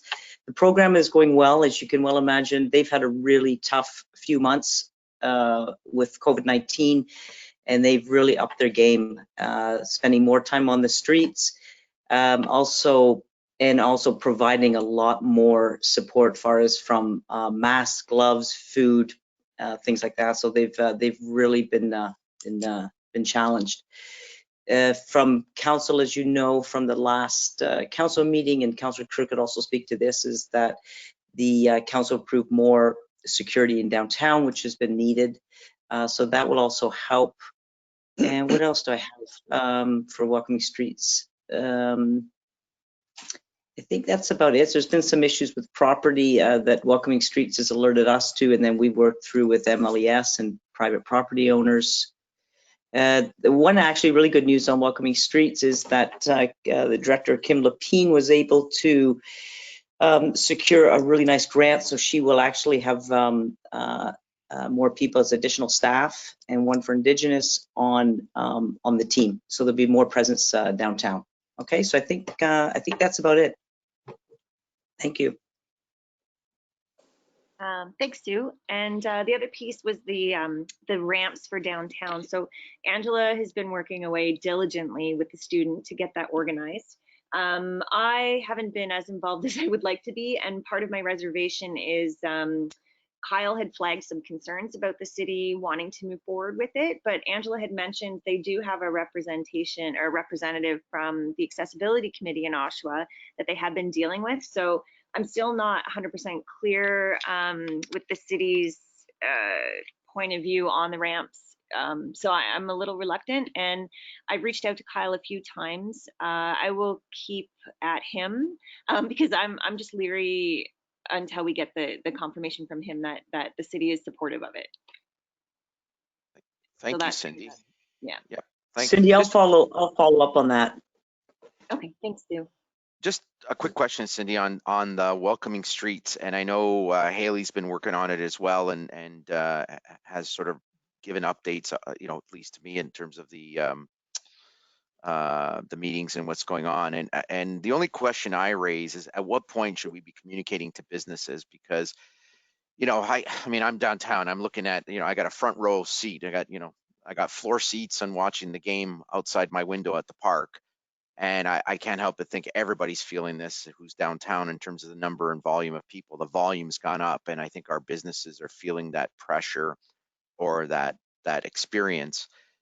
And, you know, I don't know that Welcoming Streets is going to solve all of it, but somehow we've got to communicate success of the program to our membership. And I don't know what that looks like, but, you know, Cindy, you've got it under Welcoming Streets, but you also got it under communication. I know, Sue, the city's trying to do a report and table it to council. We somehow, I think there's an opportunity in there to pull this together and have something from the BIA that's consistent with what goes to council, that fits the mirror, that mirrors the picture that's actually happening out on the street, that kind of answers what any questions our businesses would have around what are we doing about this. Through you, Ivana, would you like me to make a comment on that? Yeah, sure. I mean, I think we got to put something out there, right? I just, and sorry, I just kind of was winging it with just the quick update on Welcoming Streets, because this hasn't come to fruition yet. But through Trent, through Haley Wright, I've been working back and forth with her, and she's been sitting on the Welcoming Streets, as you know, and she quite generously has offered to put a student in. Now, we're looking at this program not until September, and what it is that, to your point, is that we're showing the stats all the time on, you know, how many business calls, how many vulnerable population, and what they're doing is really the numbers have ramped up. We can share that, but also that putting a student in to collect the data and to connect with the businesses. And because I think that's still our missing piece. And for example, the funding only goes till December 31st. We'll be back at it for 2021 on welcoming streets. And so we've got to really understand, how are we connecting with the businesses? What's the data? And so that's where the student will come in September. So I can follow up more with that for the group if you need to get more information on that. There's just preliminary discussions with Haley Wright, who's made this offer to us. Oh, excellent. Great. Thank you for that. Peter? Yeah.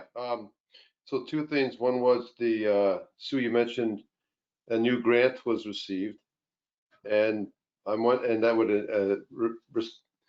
that would ultimately provide additional personnel. And I'm wondering if there is Ivano, you mentioned a good news story possibility, right? So you might be able to tie those two things together. This is sort of a great announcement if it's been confirmed. The other question I had was, you mentioned that it would be, there's a position for Indigenous involved in this. And I think that's very important. And also we have an Indigenous student center downtown, as you might know, that would be very interested, I think, in that. I've made sure that Welcoming Streets is, they've come to the university, they know the people, they've done a great job, and we've shared some advice back and forth, and so it's been a real good relationship so far. But this Indigenous element would really add something, and our Indigenous student people at the center on Charles Street would be very interested. Thank you, Peter.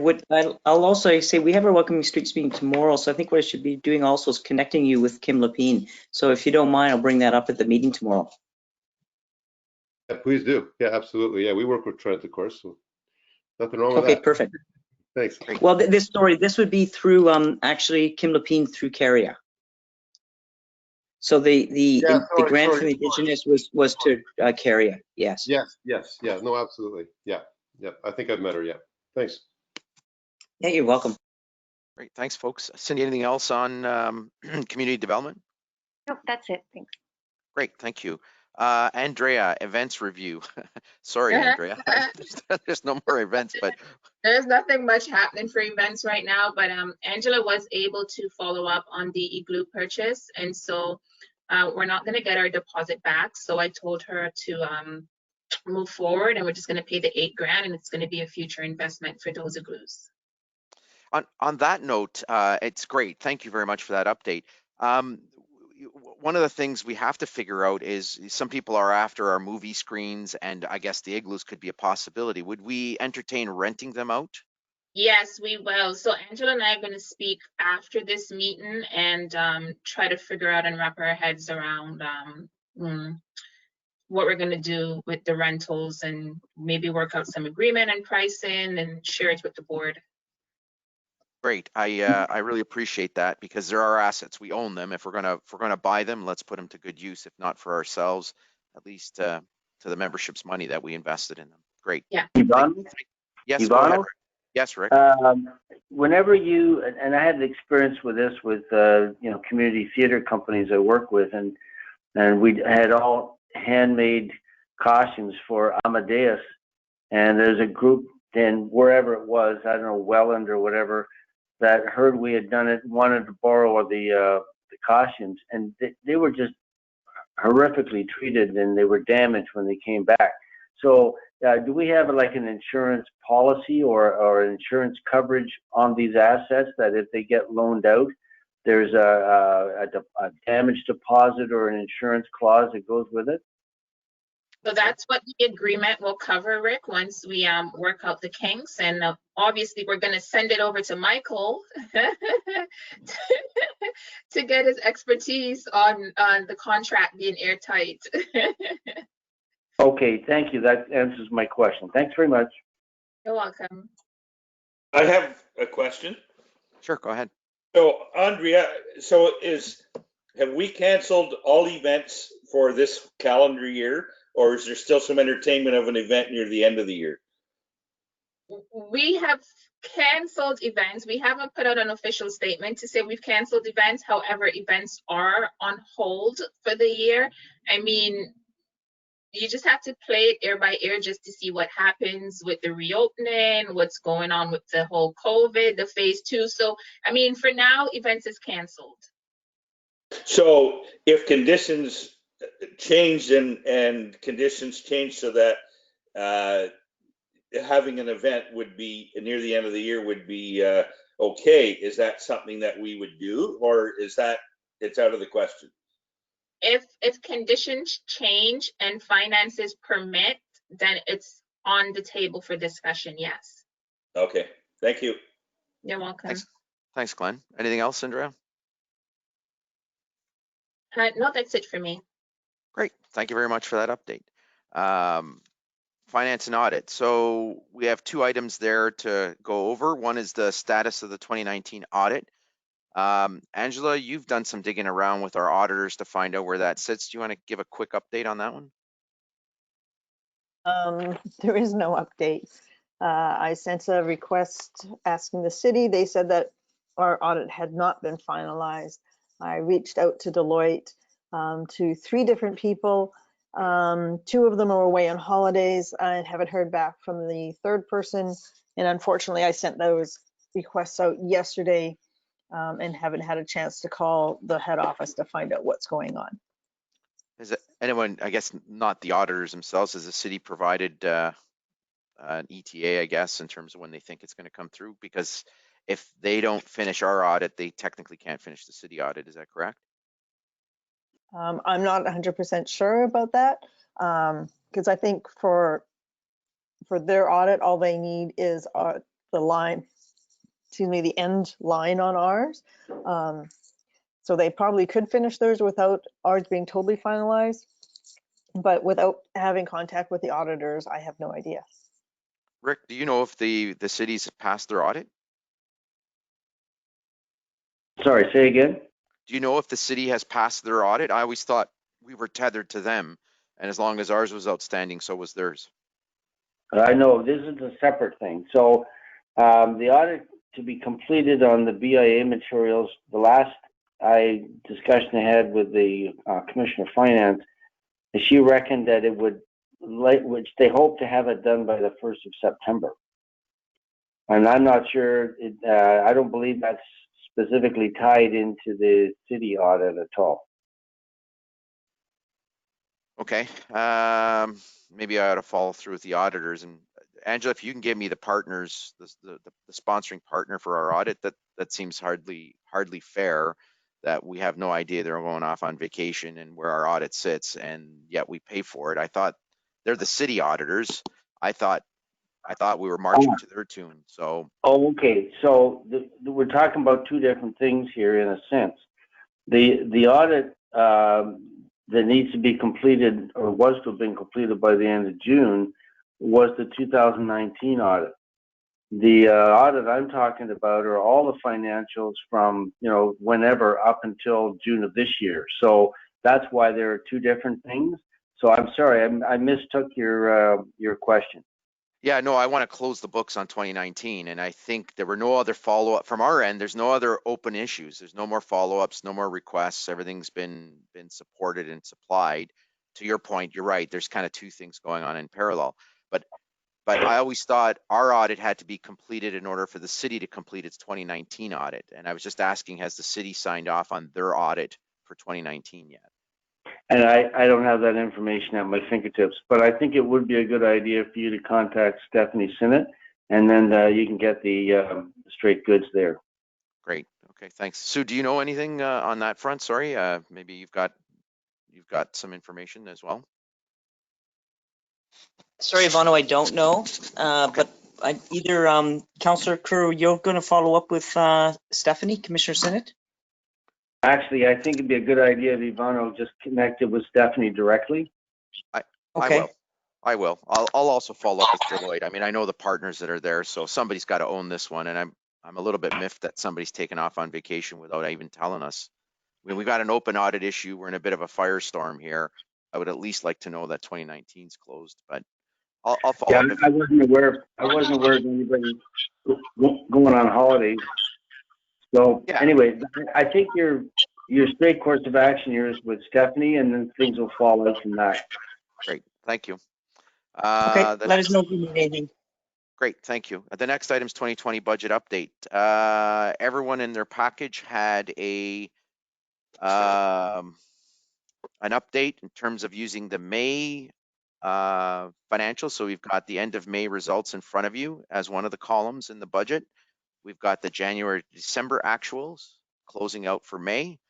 We've got obviously the percentage against the budget in front of you using the approved budget for the year, and then the revised budget sitting next to you, which is what's changed slightly and been updated as we had to reconcile all the numbers that came through from the last meeting. The good news is we're in better shape than what we were left with last meeting.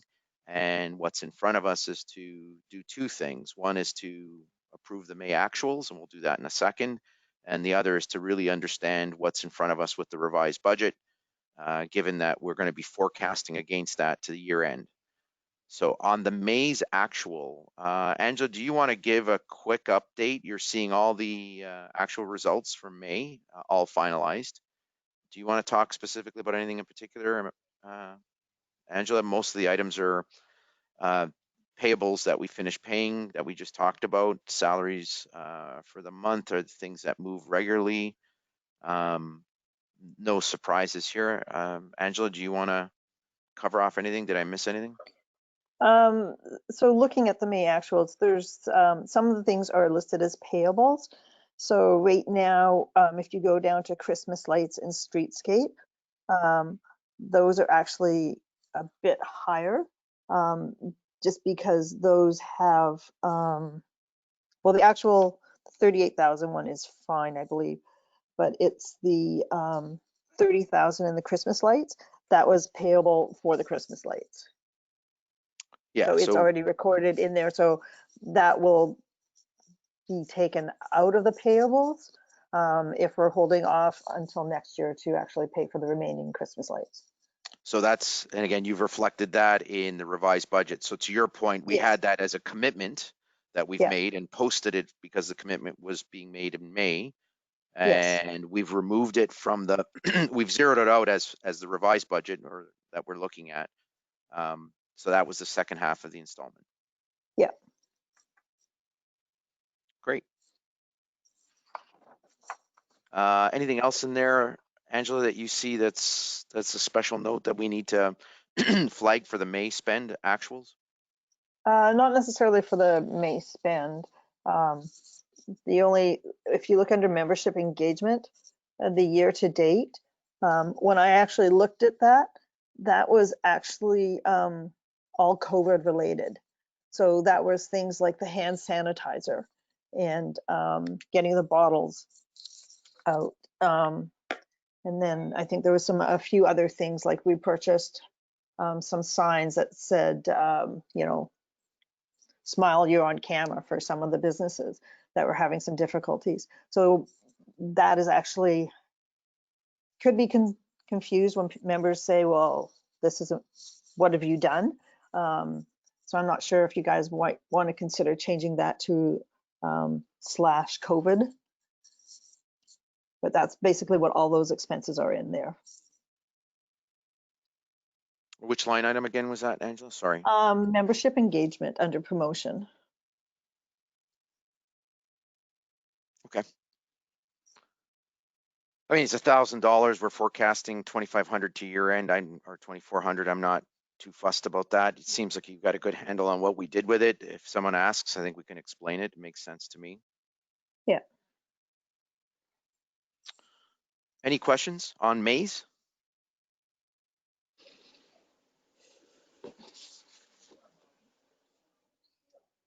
Okay, hearing none. Angela, do you want to go through the revised budget, which includes our latest update in terms of all the moving parts and pieces and what we've got? And I think we've got a good handle on this now. Angela, thank you very much. You've done a good job going through some items that were coded in a certain way that that actually helped us free up cash and expenses because it was shown as a commitment when really it wasn't. So some of the items have been highlighted for you in terms of notes on the side, But maybe Angela, you want to do a quick high-level walkthrough on this one since you've done the work? Sure. So if you look at the revenue, we've got what we have from the city. Then we've got the student subsidy. So that's the summer students. We have 3 at 8 weeks each. And we currently have 1 working, and then we'll actually continue with him and then get another student around the middle of July. Then the partnership banner revenue, that's all coming from the city, is they pay for the triangular banners to be made and then to be installed. We've already received funds for 1 install this year, back in January, which was technically for last year, but it was, I think we actually invoiced them this year and it was installed or paid for this year. And they've just received the 2nd invoice. HST rebate, that number has increased, but that's the actual number that we received from Mohammed, and that is being submitted, I believe, this week.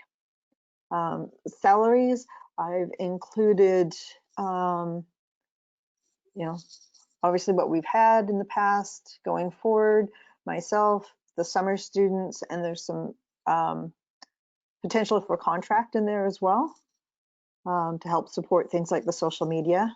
Most of the other things are, you know, pretty much going to stay the same. Postage, I've left 600 in there because we're going to need to send out a mail out for the AGM. At the very least, we have to do the mail out to the property owners. We can, for the businesses, send emails, and those that don't have emails, we can hand deliver, which would save us on postage. We do have coming up our email servers, and then we have the Dropbox that we are continuing. That's where all of our files are held. The lawyer, some of that lawyer fees before were in professional fees. We do have legal lines, so I've just moved it into there. The rent, we can actually cover the rent for the office for the full time. I did put a note on the side that you could discuss if you want to push half of it to next year or just continue with this year, because the owners here did say that they would allow us to push it. Most of the other things are the same. The training and education line has, I've reduced that, but that's because we're getting a refund back from the OBIA conference. So that's pretty much for the administration. The promotion, what was in there was mainly communication support. I've made notes like, you know, for the AGM, I've left a little bit in for coffee at the meeting. The website, this is assuming that we're not doing phase 2, but we do need to renew a bunch of domain names. Some are due within the next 2 weeks. I know that there was some discussion at the last meeting about possibility of a town hall meeting, so I left some funds in there in case we needed that. Again, the added stuff to the COVID. Pretty much it, like the notes are all pretty explanatory. The economic development, so that, because we didn't have a line item for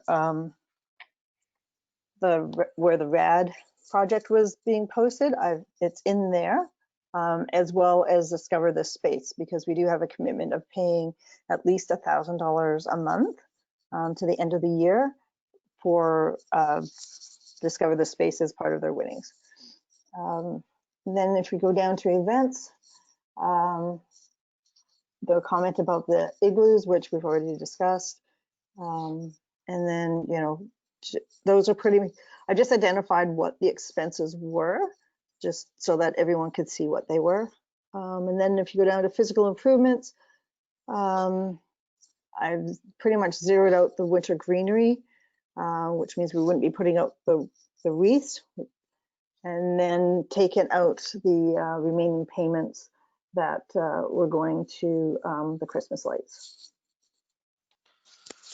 So if we bottom line that, it's a more healthier bottom line, but I will flag the one risk, which is, it's the Employment Standards Act compliance. We have some risks there if we decide to make some decisions on staffing, which we'll have in the, well, it's not in the numbers today, but it's in the, it would look at the basic, the reserve at the end of the year. We've got some funding to cover some of that. So it's a healthier bottom line, I think. And thank you to Angela to do a lot of the legwork on closing out any uncertain numbers. I feel much more confident in the work that's been done now on this, that we've got a pretty good go forward view of what we can afford. And it mirrors what we've been talking about all along up to now in terms of all the discussions and decisions we've made. If I highlight it, I'd say it reflects the times for sure. I mean, 50% of our cost line is administration. I think we could explain it away. It seems a bit higher when we had 30% earmarked at the beginning as being a reasonable approach to how we divide our budget, but it certainly explains the fact that it's an administration type role that we're doing now in responding to members and staying on top of member requests and issues. Events are about 5%, promotions about 25%, which is our next highest item, which makes sense around sending materials out and responding to our membership in a digital or an efficient way around communication. Maybe a little more can go there, but I think there's enough there for now. We can always take a look at that later. And last but not least, the physical improvements are 20%, which is basically commitments we made to buy equipment at the start of the year, which seems reasonable. And that's what's in front of us. So any questions by anybody?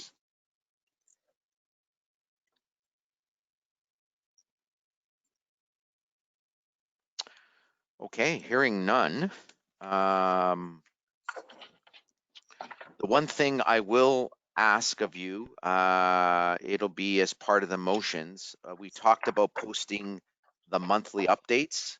The numbers on these slides, including the revised budget, should be part of the monthly update. Are we in agreement to that? Does anyone have any issues with that?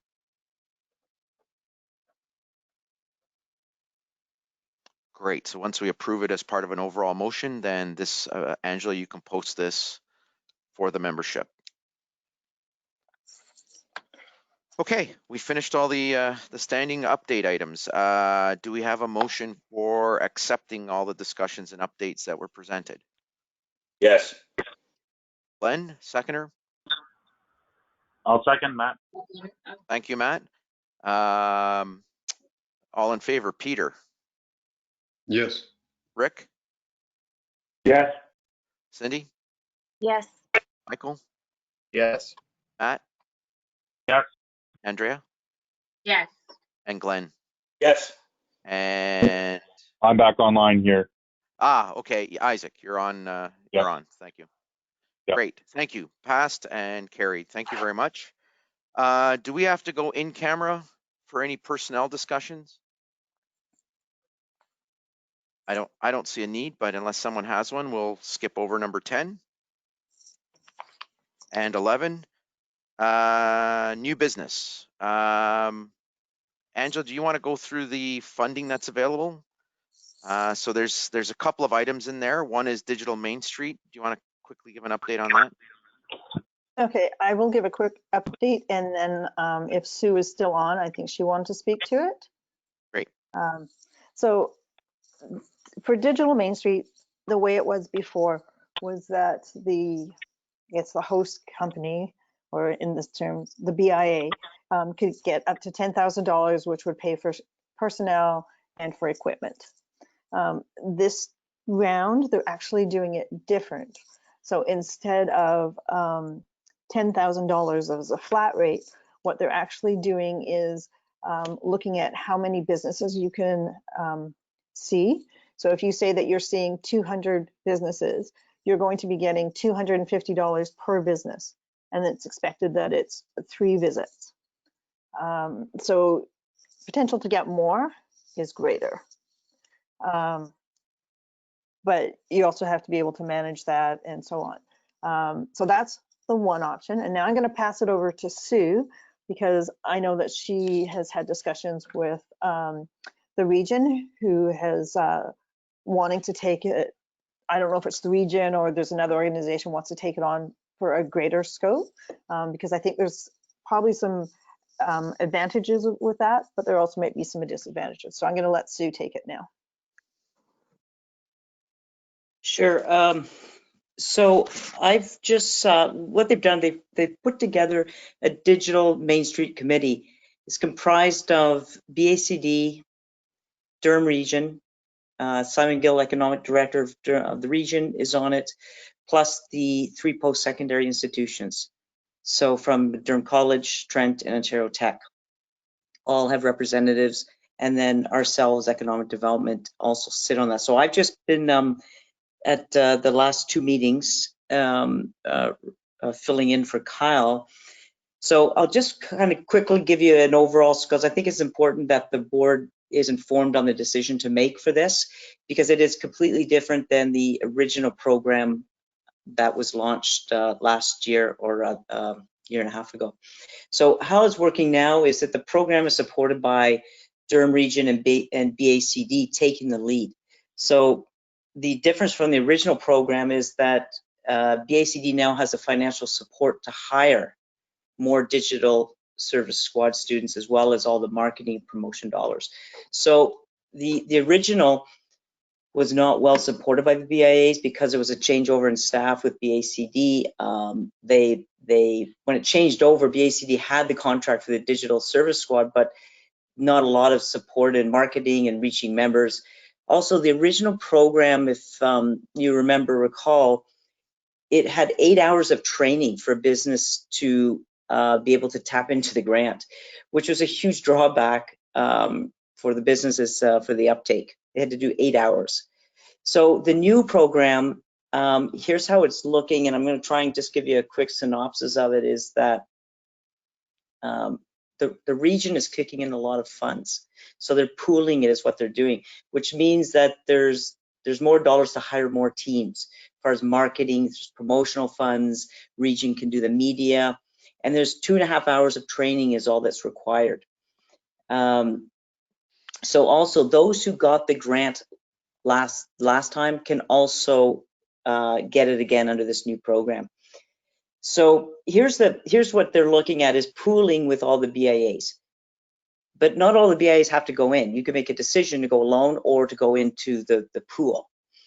The grant is limited in what you can spend it on. So individually, a BIA, for example, say the Oshawa BIA, won't get as much support because they wouldn't be under the region program. So the region is going to augment, they'll augment the complement. For, as I said, for media, for more hiring, they'll also hire a team leader for BACD. So what has to happen if Oshawa BIA says, yeah, okay, we're going to go into this, then what will happen is then they will require a letter of support from the BIA. And the BIA needs to, so send it to Teresa Shaver, what they need to know is the number of businesses, of BIA businesses, number of Oshawa businesses.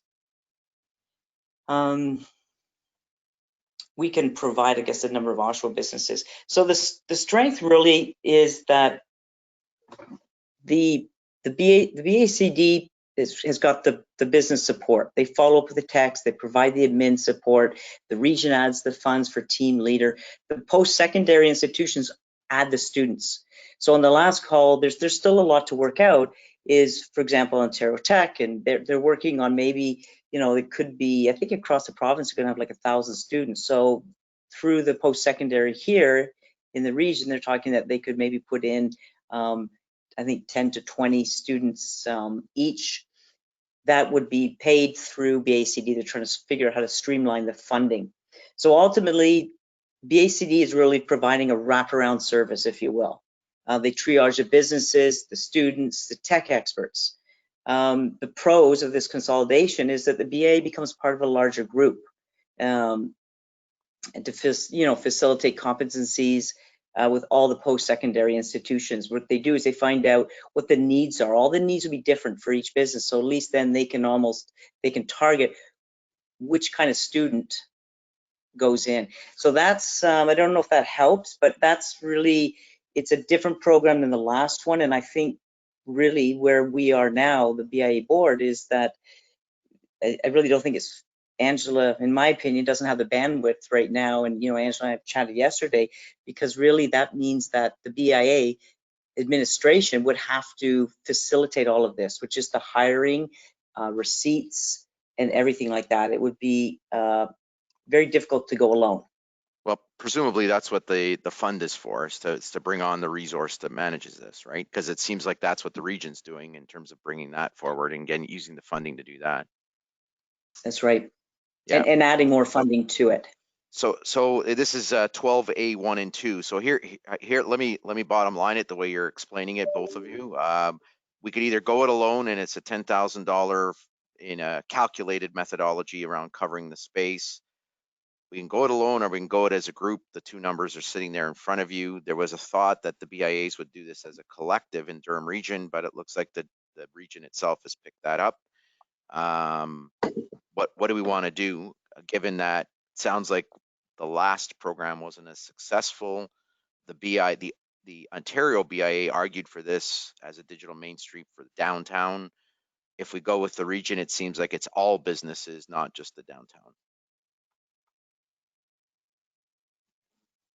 Oh, can I clarify a couple of things?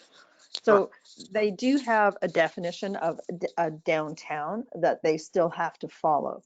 So although it sounds like it's the entire region, it really is the downtown areas.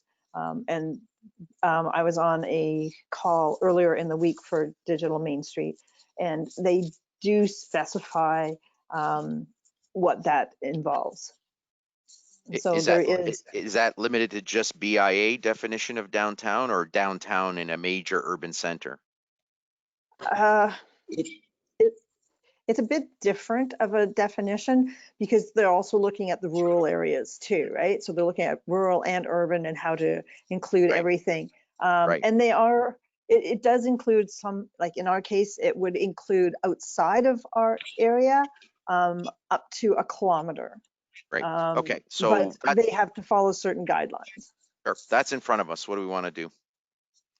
Yvonne, if I could just maybe a little, so how that works with the outside the catchment area, we had a discussion on that in the last call. For example, on John Street on the south side, Memorial Park, you're outside the catchment. So what would happen, that's why they need the list of the BIA businesses. So for example, someone that all gets directed to BACD. So for example, say there's a lawyer's office on John Street. They're outside the BIA catchment. What would happen is then Teresa Shaver for BACD, her team would say, okay, they're outside the BIA. They would still manage that. It just doesn't affect you. It's just that they know who's in the BIA, who's outside the BIA. That's why they need that list. Well, so they manage all of it. Sure, but the issue, I mean, they've run this program before and I've heard the comments about whether it was successful or not.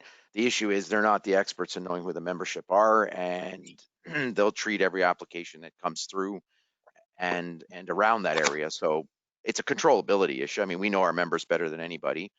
If we're not going to put resources in managing this, then whoever gets the money should really be narrowly focused on our particular members, is my concern.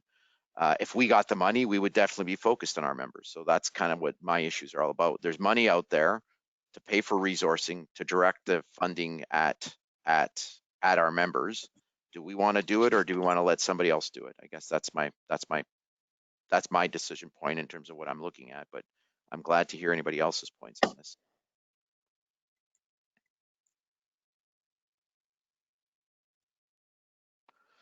Not hearing any. What do people want to do? In my opinion, I don't want to. I think it's just that the Oshawa BIA does not have the bandwidth or the infrastructure where you run the risk of not being able to tap in as many funds. That you'd have an opportunity to tap into more funds going through the BACD because of what the region will be throwing in. I hear you on that one, Sue. I was disappointed in how many people didn't take up the funding last time through BACD. It was a program that was available, and it was a really poor job. Given the feedback I got from people, only a handful of people tried it on. The BIA Ontario argued to get this back on. I don't want to see it fail again, and I'm not happy. I'm happy they're adjusting, but I'm not happy with how last year's went. And I don't think our members got the lift that they could have out of this. And I'm not blaming anybody. I'm just saying it was done in a similar kind of way through that agency. And I'm wondering whether that's a better way that we can perform it. They're going to use students, same way we would. Certainly the region's going to kick in money, but they're going to kick in money to pay for their administrator to manage this thing. Like, I see a lot of administration in this. To your point, Sue, Angela doesn't have the bandwidth to get involved on this one. We have to bring somebody in. But my message here is the money is made to do that. The question is, do we want to do it, or do you want to punt it out and let somebody else do it? And I'm okay either way. I just see the risks on both sides of this. What do our members want? Cindy? I would just how does Angela feel about it? I think she understands the program and what would be involved. And if she feels it's something she would be interested in taking on, or if it would be overwhelming considering all the other responsibilities right now. Angela? Just so you know, Evano, that was my point exactly. Great, thanks, Peter. Angela? I think we could manage it. We would be hiring a team lead that would do that. But, you know, to Sue's point, would we be better served, or would more of our members be served if it went to the region and the ACD? I do know a number of our members that applied last year, and part of the problem with them is that they applied too late. I know of at least 3 members that did that. So, and you know, a lot of members, including Core 21, when I would ask, they would just say, well, I don't have the time. But I think now with the 2.5-hour training versus the 8-hour time, and with the current situation, you're going to find that there's more members that are going to take up this offer. Sue? Just a note too, it opens July 1, so it opens next Wednesday. So that's why BACD is ready. If the letter is sent, then they apply right away on behalf of all the businesses. So Angela, decision time. You're hearing from 2 members asking you, do you want to take it on? I heard yes, but I also heard you say they might do a better job. I don't know. I'm not sure what you're saying. I'm not sure. I have a decision. I'm torn. In terms of writing for the grant, we could have it in for the 1st as well. That's not such a big deal. If I knew for sure who we would be getting, like if we got Taylor to do it, I think we would be fine. But if she's not available, and the other thing, I think what I'm hearing from Sue is that they already have their teams in place. We wouldn't have that, so it would be a bit longer of a lead time for us. But I think it's still manageable. Okay, decision time. You got an MBA. You got to make a decision. When you write case studies, you can't flop on both sides of the case. You got to eventually bottom line the case. Go, tell me what you want to do, Angela. Well, Sue you know the drill. You've done enough Harvard and Ivy League cases to know that you can't write on both. You got to make a decision. Okay, well, I have a question for Sue. Do you know if BACD has their teams all up and running, or if they still will be creating their teams?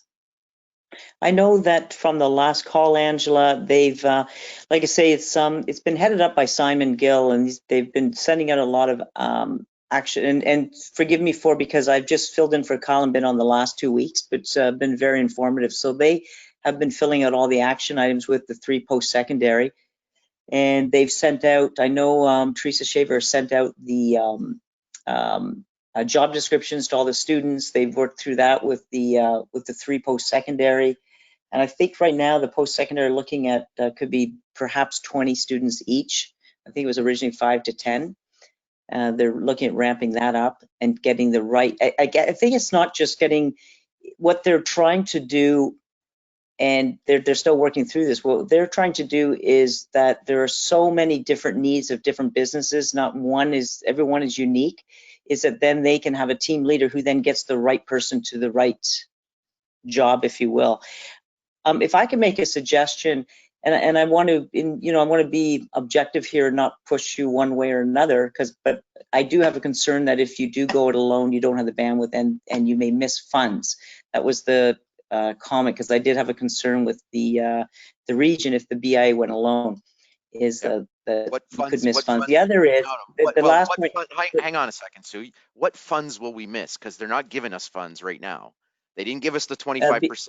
They're not directing anything our way. I don't want to be held hostage to go, either you go as a region or you get no funding. I don't like that. We're going to get the funds. We get the 10,000. Right. Yeah. No, correct. You'd get the funds. But what I'm trying to tell you is that you would miss out on over and above funds, if I may, which is the media, team leader, all of those things they're working on. But I think what I was going to say is, I think it might be, instead of putting Angela on the spot, it might be more prudent that there's a discussion with Teresa Shaver, because if Angela's managing this, Angela needs to feel comfortable. I don't want to put you on the spot, Angela, but I'm thinking maybe, I can set up a call with BACD with you, or you do it alone. But I think that might be worthwhile. We got to make a decision. If it's July 1st, we got to do it now. So we decide one way or the other. I'm not seeing a favorable BACD since they ran it last time. If they really wanted this, I guess they could have done it through our ED, but they didn't reach out. But anyways, my sense around this is either way, I'm indifferent. I'm more interested in what the members get. And if the members get the service, doesn't matter to me, whatever is the best way to do it. Glenn, you were going to make a point? I would not like to see putting this on Angela. I think, regardless of whether they're going to be great results or not so great results, I just don't think it's something we can take on right now. Okay, thanks for that. Anybody else?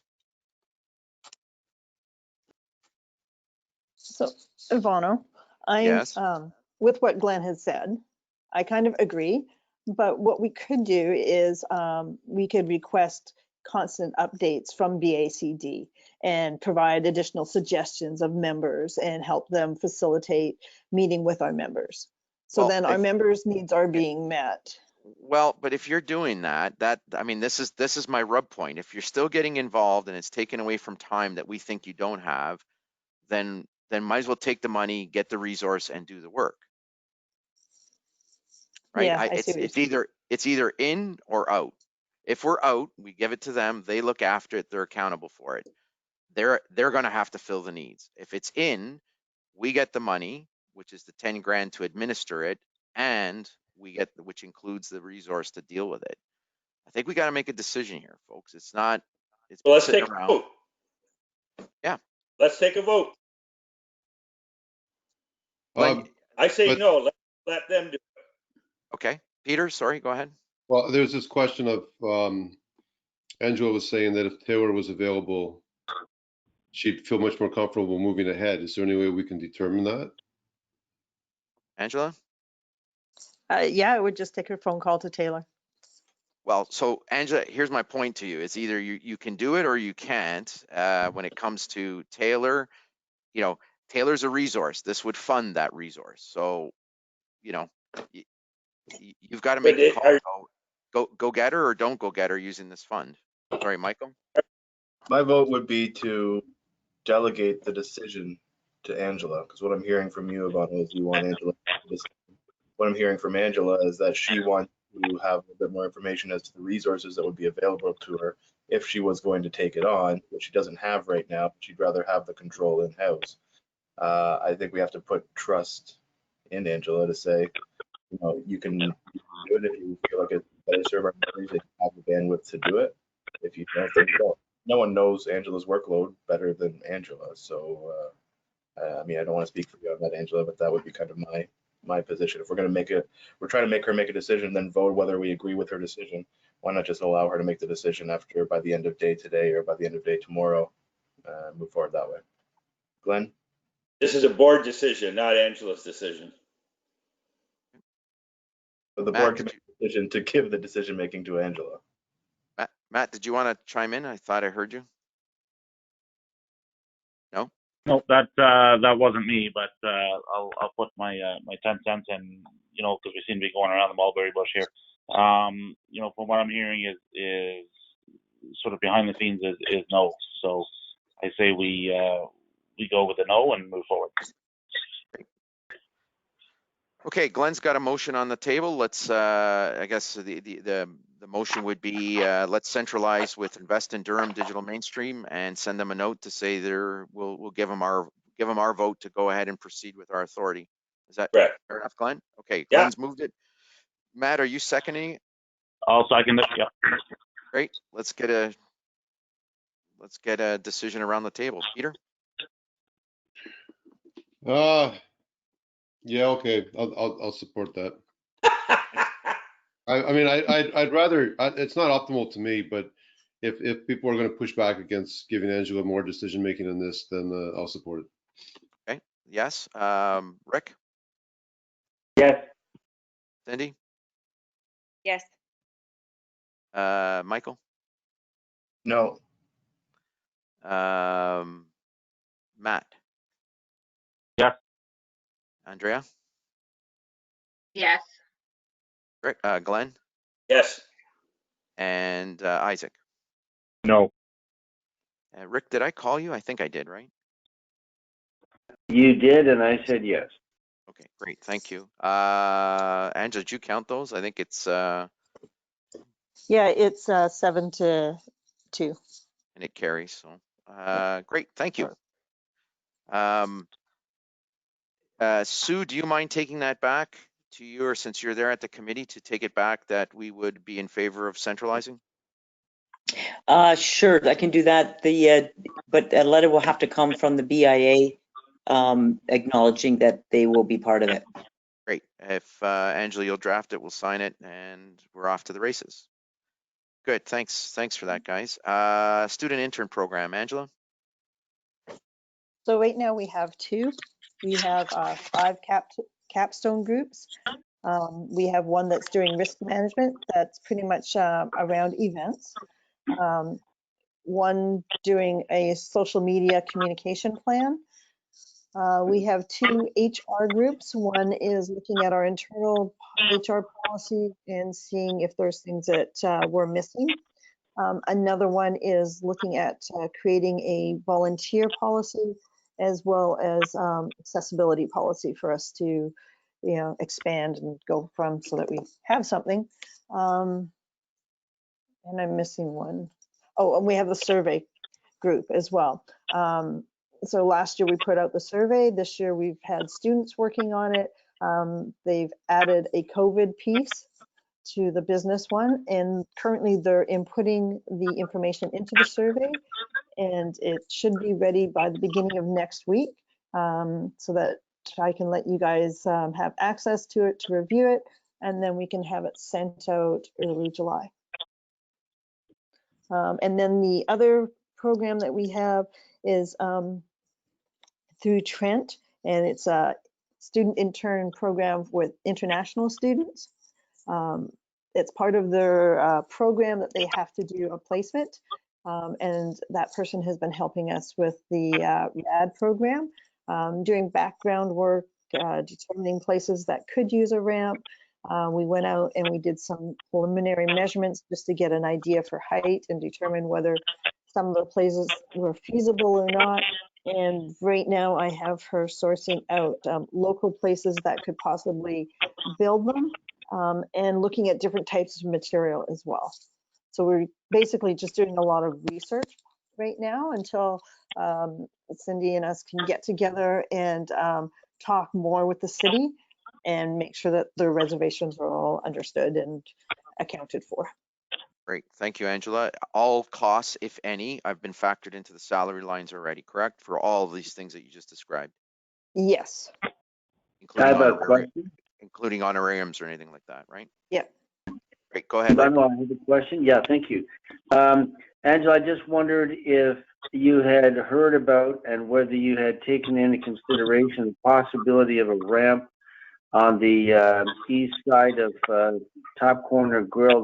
They put in a request for an Ontario Street patio, and they're going to hopefully take the one from King Street, install it on Ontario Street, and then put a ramp and use the east door as the main door for the servers. Have you heard about that? I believe I received an email from you about that. Because their front entrance on King is already accessible, we probably wouldn't consider that.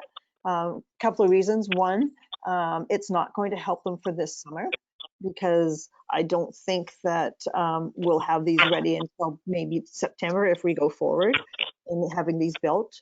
And then the other is, there are other areas that, in order to maximize the number of buildings that become accessible, that's kind of our point. So because they have sorry, Angela, in the interest of time, let's punt this out to that committee. Cindy's got it. Rick, I'll connect you up with Cindy and you guys can figure out what you want to do with the requests that are coming through. That's okay. I have my answers, so I'm good to go. Thank you. Any other questions on the student side? Hearing none.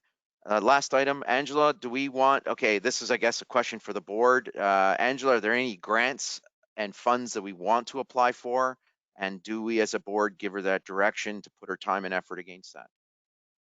Angela, any grants that are available that we want to get a hold of? I haven't looked at other grants at the moment. I'm sure that there probably are that I could look into.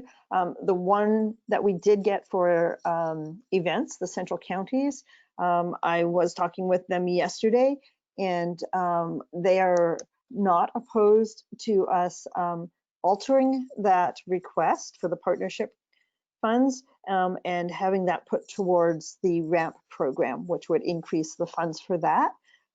As long as we can explain how it's going to help the businesses and how it will help tourism. So as long as we can explain that during our events, these ramps can be put out for people to access them better. Good news, and that's already in the sponsorship grant revenue line, correct? No, actually that is not, because until yesterday, I didn't know that we could actually change those funds over if we request it. And so, okay, that'll be given on the next update. Great. Do we want Angela still to continue to access funds and grants, folks? I guess that's a question out there. Yes. Okay. Yeah. Okay. Why would? Sorry, Glenn, go ahead. Why would we not? As long as, with what time she has, yeah. Okay, good. Anybody else? Angela, you got the green light to pick and choose what you need to get. I say it's valuable, but as long as there's the trade-off of time that we could manage, or she manages, it's good. 12B, Isaac, that petition you were talking about that's being requested. Yeah, so I can fill in the context there. So I took a call from a member late last week who was expressing her concern about council's decision at their recent special meeting to direct the reduction of our budget. And so, so basically, her point is that she feels that it's not in council's discretion to really direct the amendment of our budget, given that it was voted on by its members. So what she's asking is that the board consider facilitating the signing of a petition to express that to council. Now, a couple of the things that we discussed during our call and some potential concerns with the logistics of doing that would be the fact that I believe that council shuts down for the summer. I'm not exactly sure that that's true, but someone can maybe confirm that. Can someone here confirm that council shuts down for the summer? Council's having a special meeting in July. I'm not sure. We're not looking to have committee meetings, standing committee meetings in July and August. And frankly, the city staff need a break. They've been going over 110 days straight. And it's been pretty intense for them with all the shifting groundswell from all these provincial announcements coming through. And frankly, they need a break. So council will have a special meeting, I believe it's July 13th, something in around there. But that would be it. Now, the mayor can always call a special meeting anytime that it's necessary, but the formal council committee structure would likely be relaxed after this week or next week. Yeah, so I think the question for the board needs to be, I guess number one too, this could potentially dovetail with part of our communication strategy. So if at some point in time we endeavor to place calls to the individual members, is this the sort of thing that we discuss with those members, try to get a pulse of what their feeling is on the reduction of that budget? And do we even consider asking them if they'd be willing or wanting to sign a petition? So I think that's really probably the question for the board. And maybe I'll open it up from there. Glenn? I would be against any kind of a petition. We want to work with the city, not continue to antagonize the city. And that's just, a petition is just going to cause unnecessary friction. We're in 3 or 4 months, we're going to be submitting a new budget anyway. It's to me, it's a moot point.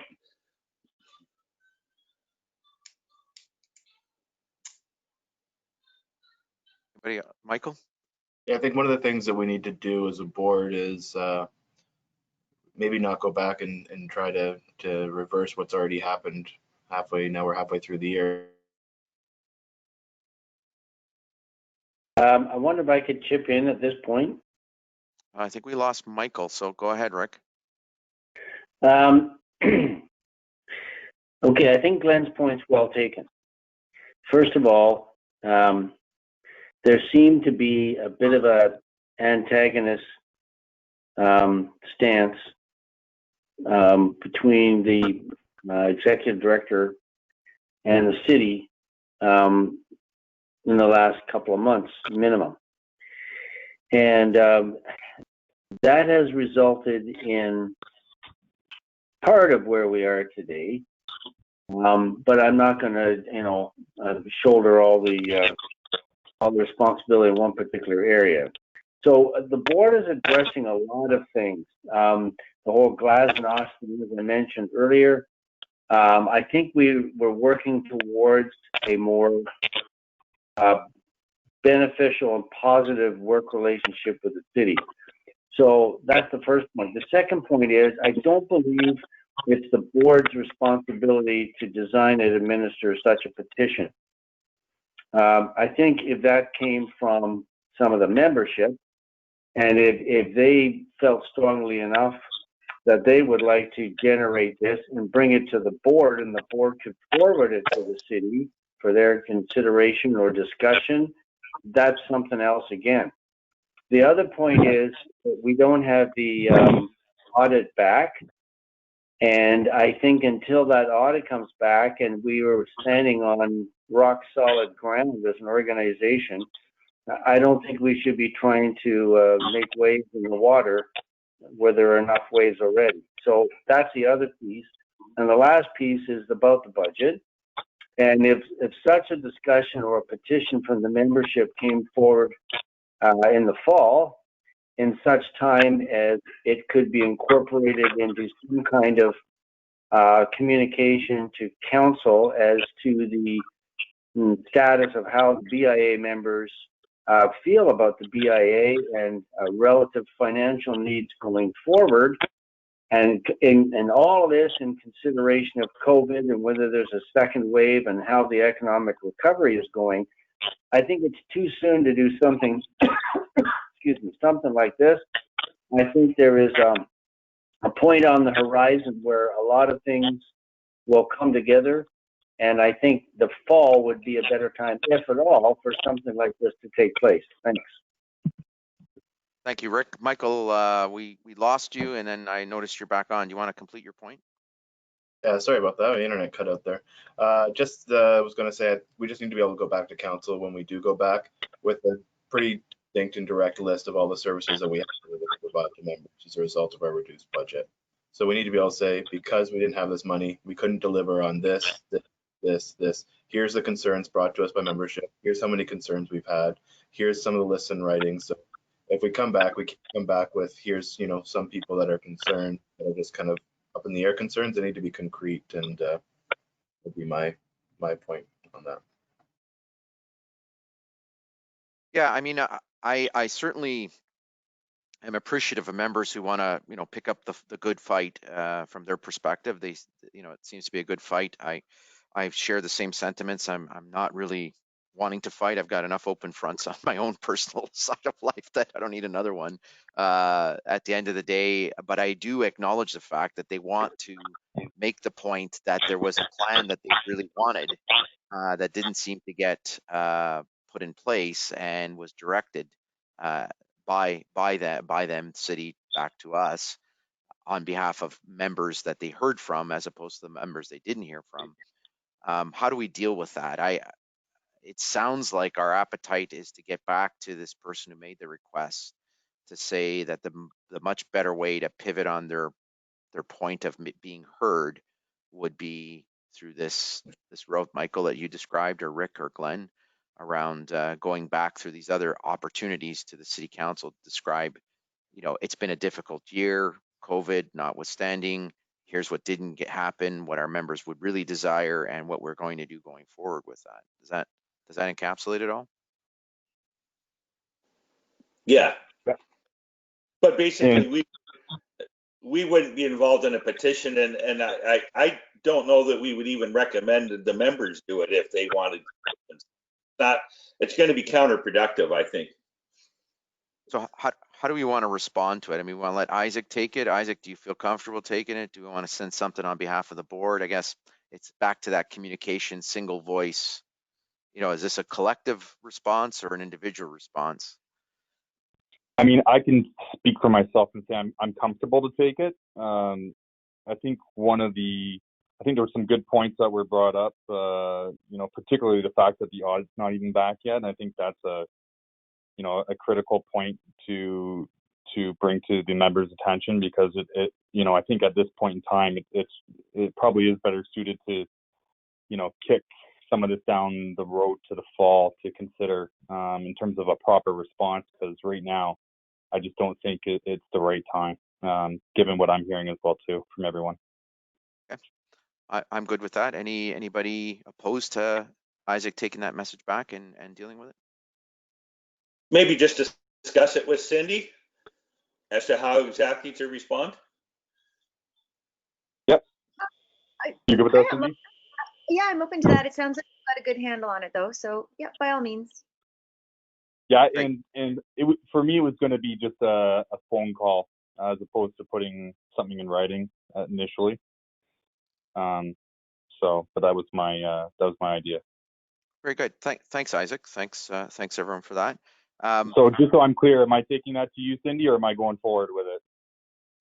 I'm fine with you moving forward with it, Glenn, or I guess, you know what, that just triggered something as well. If we respond, should our communication be in writing as opposed to phone calls? I'm just thinking, Michael, I'm looking to you.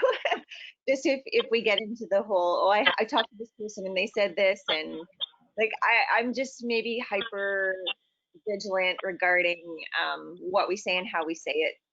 I don't know if that's something to even consider. Maybe I'm being neurotic about it, but. And that was part of the reason why I was even thinking a phone call at this point, given that we're still trying to figure out some of the finer details, just from the standpoint that it's not in writing. On that front, I tend to respond in the way it's received. If it came in by phone call, it's a phone call response. If it came in by email, it's an email response. Is that helpful? Sounds good to me. Okay, great. Thank you for that, Isaac. Thank you. Guys, I know we're over late. I want to push through the last couple items so at least we can finish it. Has everyone got 5 more minutes to just get through it? Yeah. Rick, anything? I mean, you've said a lot. Anything on the city report you want to add? Yeah. Normally, I just defer to Sue Lupton on this, and Sue may want to chip in a couple of things, but I have 3 really quick items I'd like to address. First of all, the Economic Task Force, I think it's starting to get some traction, and the request earlier about having a board member as well as Angela on that, I think would speak well about the BIA. So I'm hoping that can be determined. The next thing is that when I asked this at the Economic and Development Committee at the region, It was an off-the-cuff question near the end, and I wanted to know, because of the decision not to put a 25% grant towards the BIAs, which incidentally is not the region's mandate. So I wanted them to write a letter to all the BIAs explaining it. But Simon Gill gave me a shopping list of all the things the region is doing that can be supportive of not just the region, but specifically BIAs. So I think that's a good thing. And the last thing I wanted to address was the Oshawa Clinic. I did get the opportunity to put maybe my 2 cents worth on the article that came out in the Oshawa Express this week. And I was really disturbed by one counselor on Facebook who connected some dots that shouldn't have been connected and just created a bit of a firestorm about this. And I'm not sure if everybody read the article, but in essence, the decision to move the clinic was made in 2014 when they sold the building.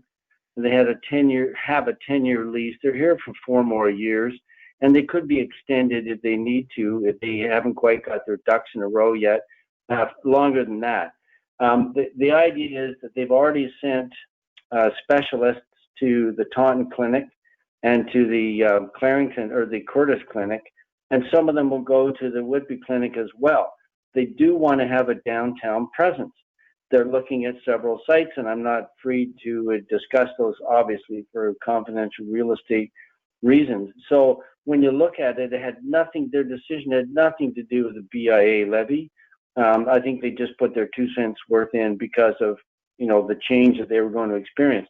But they are looking to get a modern building in the downtown and carry on business as a Oshawa Clinic, which, by the way, is the largest private medical clinic in Canada. So we're not going to lose the Oshawa Clinic. It's just going to take on a smaller form in the future, and that will likely be sometime after 2024, and we'll have them downtown till then. So that's my city update. Thank you, Rick. Any questions? Could I just add something, Ivano? Sure, absolutely. So For the ECDEV update, and thanks to Councillor Kerr, that was well put. Just sake of time, just one quick update. The expedited temporary patio program we've been working on it because of the openings, obviously. So we have just actually, probably about 5 minutes ago, I just sent it to you, Angela. It's a long guideline. It's been completely approved, and it shows all the patios from small, medium, large, public spaces, private spaces. And so the guideline is finally out. We've been working with, we're getting the list of businesses from Angela. We'll be working with a lot of them in conjunction with Angela, but we want to make sure that we support her on this, because so far I think we're up to about 13 in the downtown who have applied, who are talking about patios. So if you put that on the website, I've just sent it through. We'll also make sure that we support you very much in this, far as if you need me to go to businesses and explain the patio and go with Angela, go with my team, because there's a lot going on with the patio. So, okay, just want to make that you have the guidelines. I've been pushing to get them released. They've gone through all of the levels now, and you now have it. Okay, thank you. thanks, Sue. Any other questions? Post-secondary update, Peter.